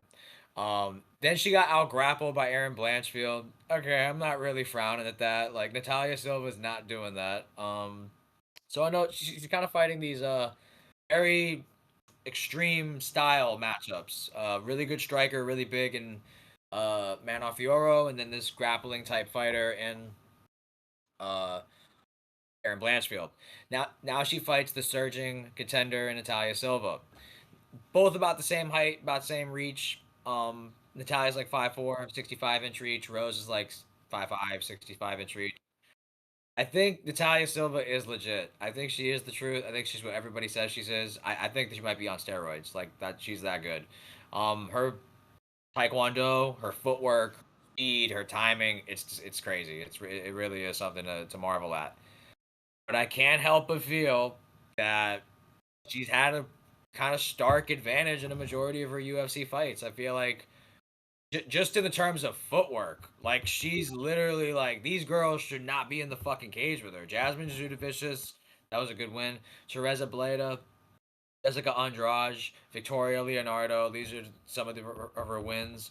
Alexa Grasso. These girls' footwork is that's gonna be child's play with a guy with a girl like Natalia Silva. She's gonna be able to just school him, and that's exactly what she's been doing. So you can't hate on Natalia. She's only done her job and more. But now she's in there with a former champ. And when this fight got announced, I ain't gonna lie, like I was thinking about it, like Natalia's momentum. She's younger, her footwork, power, her speed, everything. Very impressive. And I understand why she's the favorite. But I'm gonna go with the upset. I'm going Thug Rose Namajunas. I'm gonna tell you why. I think she can not match, but I think Natalia Silva has better footwork, better speed. I think Thug Rose is gonna be better than these girls that she's fought. Obviously, I think her boxing's above average. I think her kicking game she could play with, and between the two of them, I'm gonna reckon that Rose Namajunas is the better grappler. I don't think that she's really used it as much as she could have against Menon or other past fights, but she got out grappled by Blanchfield. She lost a grappling match with Jillian Robertson. These are good grapplers. Um, Natalia Silva ain't doing that. Natalia Silva's gonna want to be on the feet, and I completely understand for everybody picking Silva, the momentum. I get it, but this is a you got to show me fight for me. I don't think Natalia Silva has fought anybody in the UFC. I mean, Alexa Grasso was a former champ, but I think Thug Rose is better than Alexa Grasso all time. I really do. I think Rose, there's just more tools in the bag that she could throw. The wrestling exchanges, the clinch, the jab, the boxing, the kicks. I think her footwork is good. She is older. She is looking older in these fights, I will admit, and this is going to be tough against someone who's as fast and in their prime as Natalia Silva.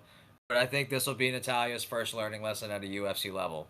I'm going to go with Thug Rose by decision in an upset where she mixes the martial arts and she's able to not use her footwork against her, but where Natalia's going to want to be in and out, circling, darting, and moving and things like that. I think Thug Rose, we're going to see a lot of wrestling attempts in this fight. I think she's going to try to shoot takedowns and kind of corral the footwork of Natalia Silva. Try to attempt to get her in in one space. And it's easier said than done because Silva's takedown defense is good too. So it should be a good fight nonetheless. But I'm going to go with a competitive Rose Namajunas decision win in an upset.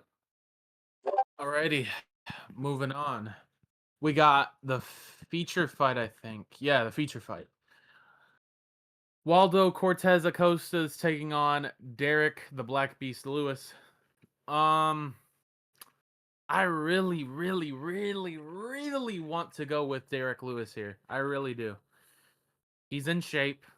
That's normally how he looks really good. And honestly, I think he hasn't lost a fight since he lost all the weight. But I'm gonna go with Waldo.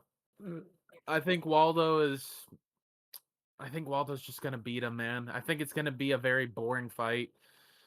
And Waldo is very good at winning those low output, boring fight decisions. And I do think it will be a decision. I could see him finishing Derek, but I don't think so. I think he's gonna win a boring decision here. If there is a knockout, I think it's gonna be Derek Lewis. Not even a thought process in my mind. I think it will be Derek Lewis. But I got Waldo, man. I want to pick him. I really do want to pick Derek Lewis, but I got Waldo. I think he's the younger guy, and the Dominican Republic doesn't really have that many fighters, so he's the only guy that to give that promotable route to. But anyways, I think I've yapped far too long about this. I got Waldo. Yeah, this is another tough fight for me. I thought about picking Derek Lewis because I feel like this in shape version of Derek Lewis is dangerous, and this is kind of what we wanted him to be. But we kind of wanted that like 10 years ago, 8 years ago, or 5 years ago. At this point, you're 40, 41. Uh, you are a heavyweight, so you got a little bit more probably in the tank. I do feel like this is a winnable fight. Waldo's got a chin. He's got some decent hands. He's actually has some pro boxing fights. In those pro boxing fights, he actually got slept in one of them. So I think, Derek Lewis can sleep him. Although I do think Waldo's tough and I think he's got a good chin, I do think he is sleepable, especially against somebody like Derek Lewis. Derek Lewis, though, he has a tendency if he can't just walk you down and shoot you, just sit at range and do nothing, and just act like fucking the chosen one, Tyron Woodley, frozen one. But it's just what are you gonna get in a Derek Lewis fight? I feel like if Waldo's able to kind of match the power, and if he has any intimidation of Waldo, or Waldo's landing good shots, or he's landed good calf kicks and they hurt a lot, Derek Lewis might just shut down. And that's something we've seen a lot. Usually it is against people who are better on the feet and more athletic than a Waldo. Like we see this against like a Cyril Gahn or people like that. But you know, Eric Lewis is always in the fight. We saw that in the Volkov fight. He's always in the fight if he wants to be. If he wants to be in the fight, he can still be in the fight. If he's dejected and wants to be on the back foot and throw no strikes, he's losing. You know, um, I hope that this in shape version of Derek Lewis is like motivation and he shows that in the cage and he doesn't give up on himself. But if it becomes that sort of fight, Waldo will win. And it happens, those type of fights happen when you face another powerful striker. And Waldo is powerful. And Waldo is fast too.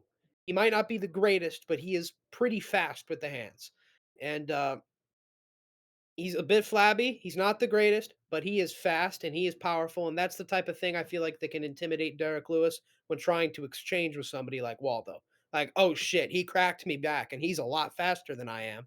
I think that's enough to shut down Derek. If it becomes that fight, Waldo all day. If Waldo can take a shot and Derek Lewis can't put him away in the first round, Waldo's going to be able to kick the calf and hit or pat. Even if it's a boring fight, Waldo's going to win that. And I think that's what's pushing me in the direction of picking Waldo, just because I know what Derek Lewis's tendencies are against certain fighters. I think if you're a superior athlete to him and he can't really have success, he tends to shut down. If he wants to be in the fight, though, like he did against Volkov, he can pull this shit out of nowhere. So he's never really out because he has that one hitter quitter power. But we've seen him give up on himself so many times. And, we can just hope that this version of Derek Lewis is better. But Waldo's younger. He's on a run right now. He's staying active. He's a younger guy compared to Derek Lewis, far less wear and tear. And Derek Lewis has been doing a lot of running. That's a good thing, but that puts wear and tear on your knees. Uh, if you're gonna have to be kind of equally as fast as this guy, I don't like that. I'm just gonna say it becomes a boring fight and everybody's hopes are let down, and we get like a 30-27 Waldo bitter pat fest. Maybe one of the judges goes 29-28, but I'm gonna say Waldo wins just on youth and speed mostly.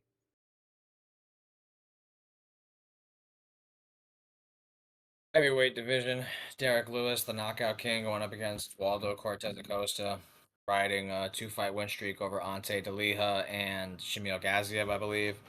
Um, yeah, Derek Lewis coming off an upset win over Taliesin Teixeira as well. Both these guys coming into a win into this matchup. Derek Lewis is the knockout king. He'll always have a puncher's chance if you give him the opportunity to capitalize on it. But I do feel that the longer the fight goes, that favors Waldo Cortez Acosta in a decision scenario or just an extended period of the fight. I do think in round one that is Derek Lewis's best round, as we all know. But don't get it twisted. He can get a knockout as late as round three as well. That power will carry into the later rounds, regardless of how exhausted he is. But I think the volume and the output of Waldo Cortez Acosta is better. I think he throws the jab out more. I think he throws leg kicks more. I think he entertains more well-roundedness in the fight. He's even wrestled when he had to against Robles to Spain.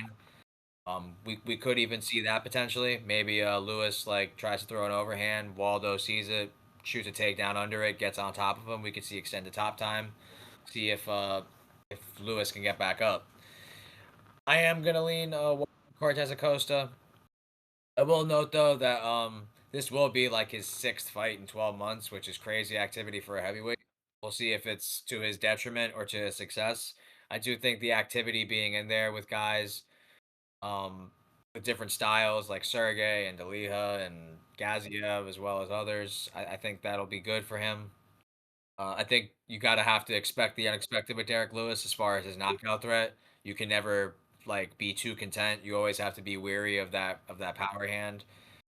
I think if Waldo just kind of avoids getting knocked out in the first round, I do think Lewis will fade, will fatigue. He'll start to maybe be willing to push forward, but ultimately, he doesn't really get knocked out too badly, Lewis. Like when he gets knocked out, like it's usually due to exhaustion and just like kind of quitting. Like the elbow to Tuivasa, like it landed. I don't know if he was out for real. I just feel like I don't know. I feel like he just didn't want to fight anymore. And there is that sense of quitter in Derek Lewis. But I'm gonna go Waldo Cortez Acosta, and I'll go by decision. I think it'll be a scary first round for him, but as the fight progresses, he'll close the distance more comfortable. He'll dictate the range better. He'll just mix in the calf kicks and the jabs and the point fighting that he needs to win the fight. Maybe even mix in a takedown, get some top time, and do whatever it means necessary to win the fight. So I'm gonna go Waldo Cortez Acosta by decision.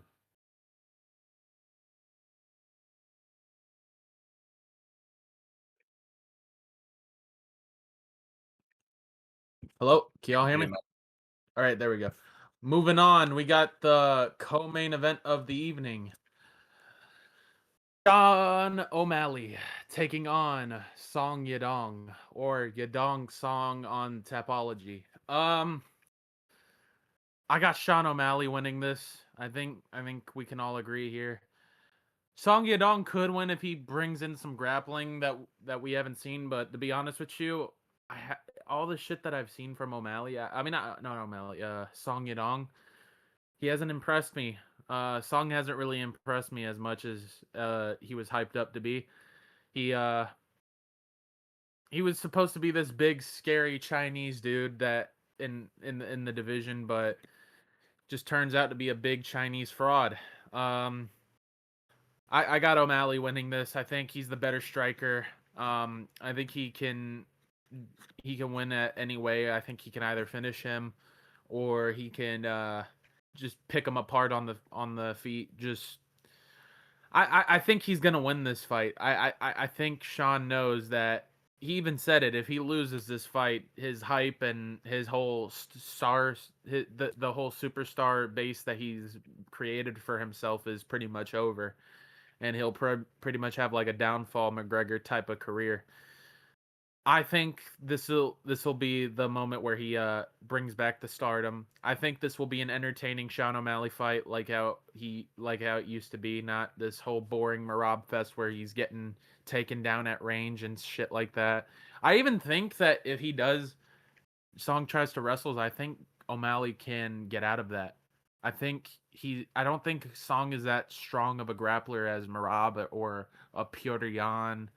Those like I don't think he's like those type of wrestlers. Like I think O'Malley can find a way to stuff him, and I think after having those fights, I think O'Malley knows that everybody's gonna try to wrestle him every time he fights.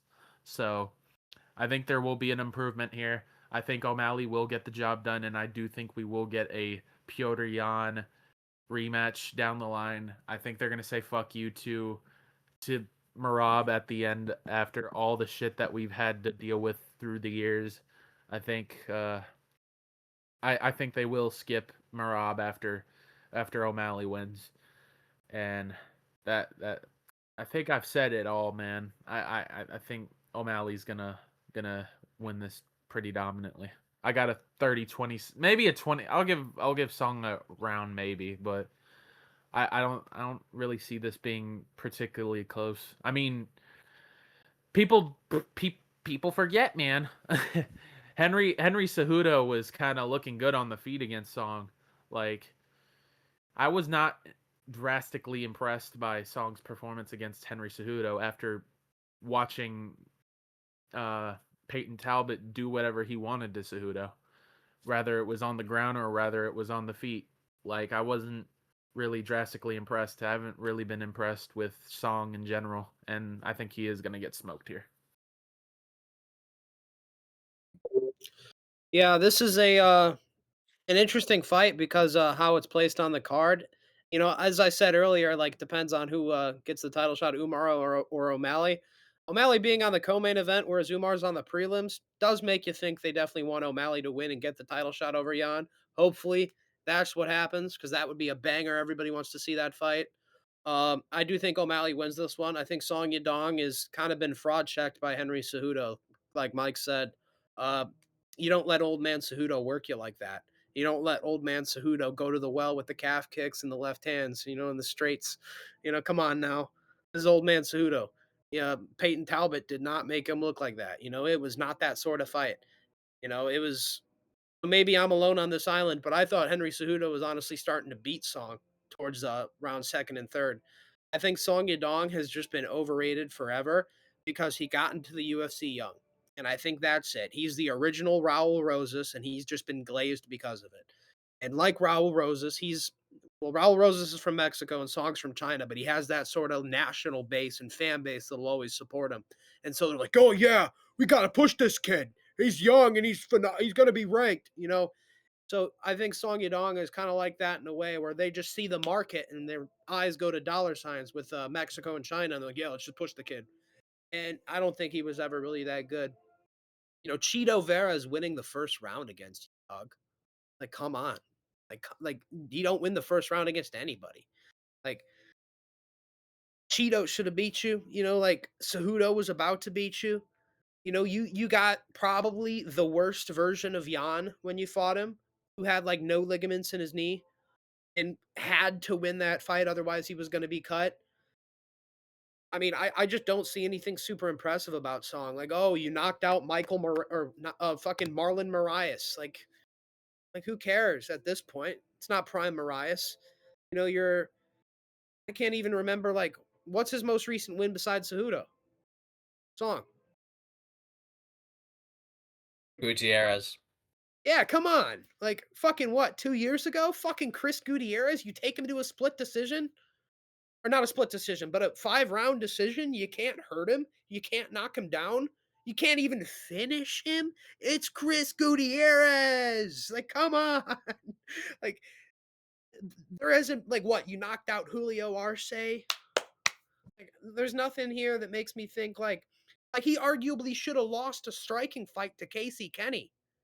Like, I'm tired of the glaze. Song Yadong ain't bad. He's good enough to be ranked probably.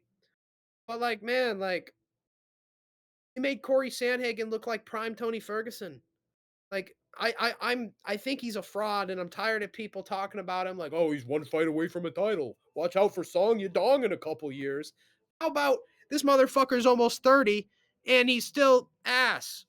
Sean O'Malley, although he's definitely got holes in his game, not like Song Yadong is just gonna wrestling masterclass him. He was winning rounds against Marab in the first fight.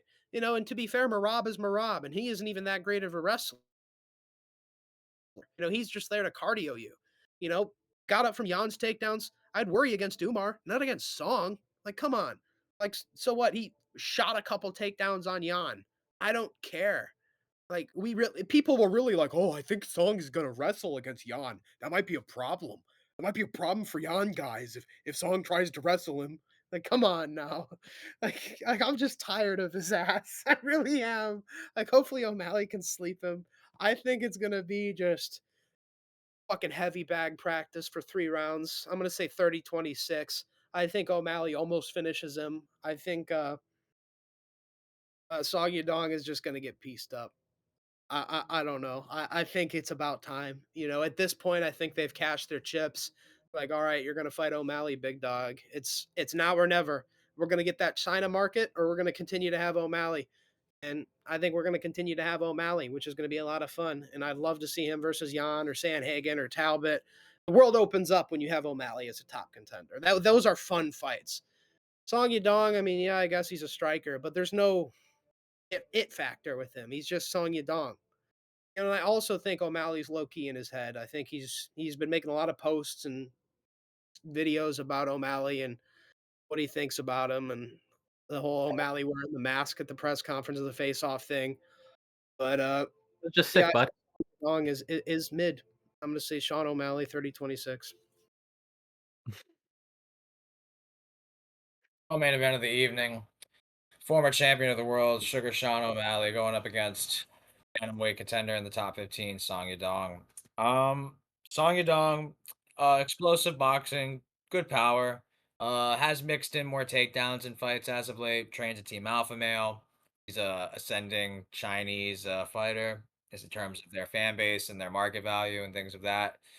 Um, He just yeah, like, if he doesn't get the knockout, his striking isn't bad, but he needed to wrestle Gutierrez to kinda stamp that fight, Like, he wasn't able to separate himself on the feet if he couldn't find the knockout shot, and something that I'm noticing in the career of looking at his Tapology, I look at some of his losses, and I look at some of his wins that are kinda controversial and close. So, like, the Cheeto Vera fight, Alex just told you he thought Cheeto shoulda won that fight. Cheeto's not a small bantamweight. He's like 5'8", near 70-inch reach. Okay. The Kyler Phillips fight, he lost that. Kyler Phillips is not a small bantamweight, decent reach. Um, there was a fight he got knocked out by a Russian guy on the regional scene, or on the some regional promotion. I can't pronounce his name, but he has a knockout loss to him. That's Song Yadong's only career knockout loss. And I have a theory that Song Yadong does good against. I mean, it's not that crazy. It's not like rocket science, but I have a theory that Song Yadong has a problem with strikers that are taller and longer than him. I mean, it's easier said than done. Corey Sandhagen, Kyler Phillips, Cheeto Vera.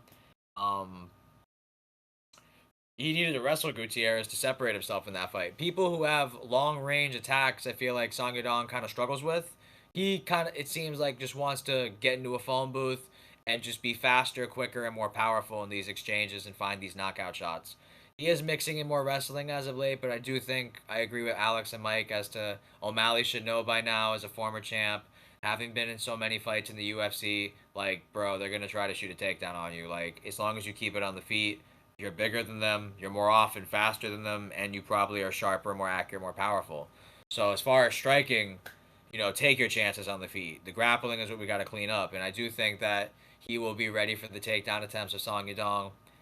I do think the UFC is very bit strategic with this, especially with the fallout of Nunes and Harrison moving this to the co-main slot.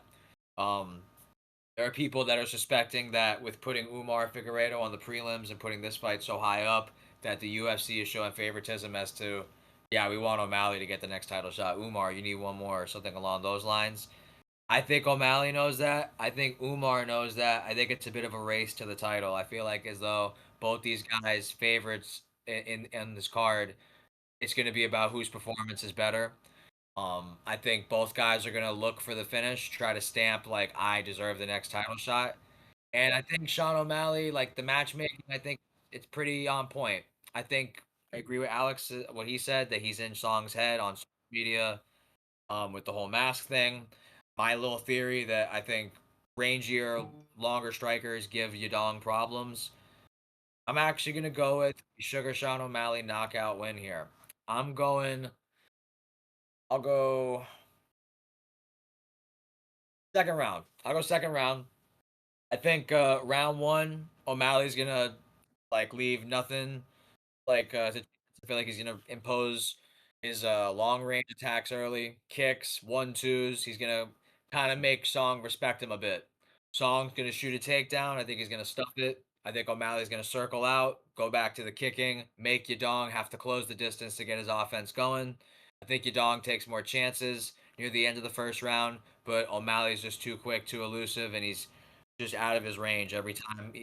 There will be moments where Yadong looks like he's just off of an overhand by a foot, and O'Malley just glides under there, disengaging, and then back to work with the straight punches and the kicks. Round two starts. Yadong knows he's lost a round. He knows the UFC wants O'Malley to win. He's like, I got to do something to make myself get back in this fight. So he pressures forward. O'Malley like pumps the jab. Off that, Yadong shoots a takedown. This time, I think he gets it. He's really trying to stay on top. He's trying to get some shots off. He's really trying to maximize as much as he can off this takedown. But O'Malley finds a way to scramble up and get back. Song kind of worked a lot for that takedown. Didn't really get massive. He got some time on top, but he didn't really get to do any big shots to really sway the round. O'Malley is like going more forward, and I think it's gonna come to a point where they both meet in the middle of the octagon, and Yadong's gonna try to throw like a combo, and I just see O'Malley landing a counter punch that hurts Yadong, and I think he's gonna follow up with it. I'm gonna go with a second round knockout win for Sean O'Malley off of a counter punch of a frustrated Song Yadong who's been outstruck, for the most part, outsprawled, and he's attempted takedowns. He's gotten them, but they're not really leading any to big success to sway the round. He forces it, and O'Malley counters it, capitalizes, snipes him, quick scope, second round, Sean O'Malley. Alrighty, moving on to the main event. We got Patty the Baddie Pimblett taking on Justin Gaethje for the interim UFC lightweight championship. Unfortunately, Ilya Taporia was injured. I'm not injured. He's going through personal problems in his life and stuff like that. So unfortunately, we will not be seeing him fight anytime soon. But from what I've heard, the positive news, he wants to fight the winner of this fight around April or June. I I think the winner of this fight will be Patty Pimblett. I think we're all. I honestly don't really see Justin doing anything problematic. Patty is just, people that I see picking Justin Gaethje in this fight, I think they're just haters of Patty just because of how he acts and stuff. I know what he said about Dan Hooker was quite it I know I shouldn't be laughing. I know I shouldn't be laughing. But I'm sorry. It was fucking wild. To say the less. I'm not gonna say it because it's very fucking graphic. But let's just say it was very colorful words that Patty said about Dan Hooker and his mom, and it was not a good thing to be said. I get that. It was a wild thing, but we can't really go off of that and say, oh, he's this horrible fighter. Like, I think, despite the wins on his resume, from what I've seen from Patty in the beginning to how I know Michael Chandler's dog shit. I know he is, but he fucking hit. He fucking hit Michael Chandler with some mean ass British UK shots, man. Like he looked a lot better than he normally looked. Like when I like the Patty that I saw against Tony Ferguson, when I saw that Patty fight, I wasn't entirely impressed. He went to a decision with him and he kind of gassed out, but that fight with Chandler, he fucking brutalized Chandler in that. But I know it's Michael Chandler, he's dog shit, this and that, but he's not bad, man. I think he's very good. I think he's a very high level lightweight. Say what you want about him, like I said, despite the whole antics and stuff like that, I think he's very good. Justin Gaethje, I get it. Legend, phenomenal fighter in the game. Your favorite fighter's favorite fighter, as fucking every person likes to say. I just don't think Justin Gaethje is as good as he used to be. I think he's getting older. I think his chin is deteriorating. I don't think he's going to be as durable as he used to be. I know he won his last fight, but I think it's just Rafael Fiziev getting exposed, man. His boxing did not look phenomenal. I think Patty Pimblett is a way better boxer. I know this in the MMA community is not going to probably agree with what I'm saying, but I think he is a better boxer than Rafael Fiziev. Honestly, I don't think Patty Pimblett's striking is that bad. Everybody's gonna probably flame me, and if Patty does lose, I'm gonna look like a fucking retard. I get that, but I just don't see Patty losing. I think Justin Gaethje is done. I think he's gonna retire. I think he's done. I don't see him beating Patty Pimblett. I could see him hurting Patty, but I don't think it's gonna be anything light. I think it's just gonna be he's gonna hit him with some crazy overhand, and then Patty's just gonna look at him and be like, lads, I'm here all fucking day, lads. Like, I think it's just gonna be that type of Patty Pimblett type of fight where he eats shots, and then when he gives it back, he wobbles Gaethje. And I think it's gonna be a club and sub in round 2. I got round 2 club and sub from Patty Pimblett. I think it's gonna be a very easy performance. I shouldn't say easy, but I do think that the highlight Gaethje era is over. I do think it will be a good fight while it lasts.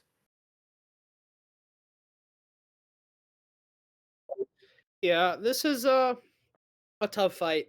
It's a great main event. In lieu of Ilya's absence, this is a great interim title fight.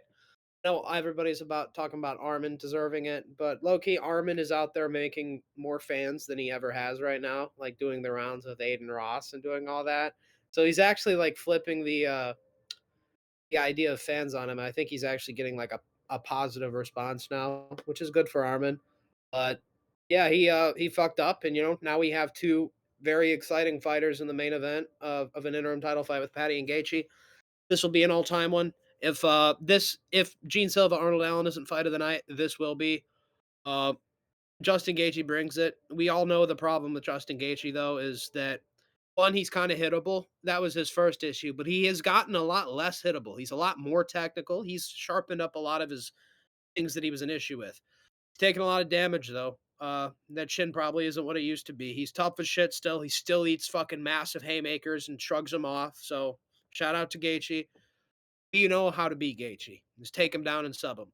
If you have that ability to do it, do it. Now it's easier said than done because you have to get to the Gaethje to the ground first, and that's where he makes it hard because he's actually got really good takedown defense. But he has very, very, very terrible submission defense. If you can get on top of Gaethje, I think that's wraps. Especially if you're somebody like Patty. I think Patty is going to have a hard time taking him down compared to guys like an Islam. We saw how much trouble Oliveira had taking him down. He had to pull guard, and when he finally got Gaethje down, it was because he knocked him down with a punch. I could see something similar taking place here. I don't think he's going to be dropping Patty all around like he was Oliveira before Oliveira finished him. I think Patty's got a really good chin. I do think Scousers get knocked out, though. I'm sorry, Patty. I do think that could happen. He's got to make sure he tucks his chin. I think him getting braids is a smart idea because it makes the shots look less impactful. His hair doesn't like move like a jellyfish every time he gets punched. I do think that's good, but Gaethje hits hard. You can't take a lot of those. And if you can't get a takedown, you're gonna have to do something else. And I think that's what Patty has to do. And when Oliveira couldn't get Gaethje down with the takedown, he pulled guard and he almost had him there. Patty is great at pulling guard. He's pulled guard a lot in his career. He's done a lot of shit where he's standing up and he goes for a jumping submission. You don't even need to get the jumping submission. Just get it into a position where you can be on the ground with Gaethje. And I think, while he might not be the greatest takedown artist, he does do a good job of getting people, tossed and tripped up against the fence. He's got decent judo. He's got very good jujitsu. I do think at some point he'll be able to get Gaethje down and sub him. That is my prediction. I don't think he'll be able to hurt Gaethje that much. I do think there could be a moment where he wobbles Gaethje, but I think Gaethje is going to be hitting him hard, and Patty's going to have to be ready to have some adversity because I think Gaethje's going to clock the fuck out of him in moments in this fight. I think there's gonna, he's gonna probably bleed. I think he's probably gonna have a bruised face. He's gonna maybe get knocked down, but I think Patty's tough. I think he's got a good chin. I do think Gaethje's chin isn't the best. But I'm going to say at some point, I'm going to say the third round, after 2 rounds of war, where Patty has some moments, but a lot of it is Gaethje winning on the feet. Patty finally gets a hip toss or a trip, or he goes for a jumping triangle and gets it, or he gets it to the ground because of it, and that leads to a position where Patty Pimblett can start raining down elbows in a triangle, something like that, cause a cut, and turn the toe of the fight. Whether it's ground and pound or some weird triangle elbows from bottom on some Tony Ferguson shit, or just a regular up submission or a club and sub, like Mike said. I think Patty Pimblett does have options here, whereas Gaethje kind of does have one option, which is fucking shin you. Uh, Patty Pimblett can do that as well. I don't think that's his go-to. I don't think he's should try to do that. I don't think that should be his game plan. His striking has improved. He's got decent kicks. He's got pretty decent kick defense as well. I worry about his chin being up in the air. I feel like he takes a lot of punches, but I'm going to have to go Patty Pimblett. I'm going to say third round rear naked choke or triangle or armbar, something like that. One of his go-tos. Third round. Main event of the evening for the interim lightweight championship of the world. Another interim title fight for Justin Gaethje in his career. Hasn't done well as an undisputed, but as an interim, he got it done against El Kakui. And That was during COVID. Going up against Paddy Pimblett, the fan favorite, surging lightweight contender on his win streak, undefeated in the UFC. It's a good fight. This will always be Ilya's belt. So this is just for the placeholder ability, just to potentially fight him in the summer. I think Gaethje hits harder. He's got better experience at the UFC level, obviously. He's the former undisputed champ. I mean, interim champ. He hasn't done well in the undisputed. He lost to Habib. He lost to Charles. Those are great lightweights, though.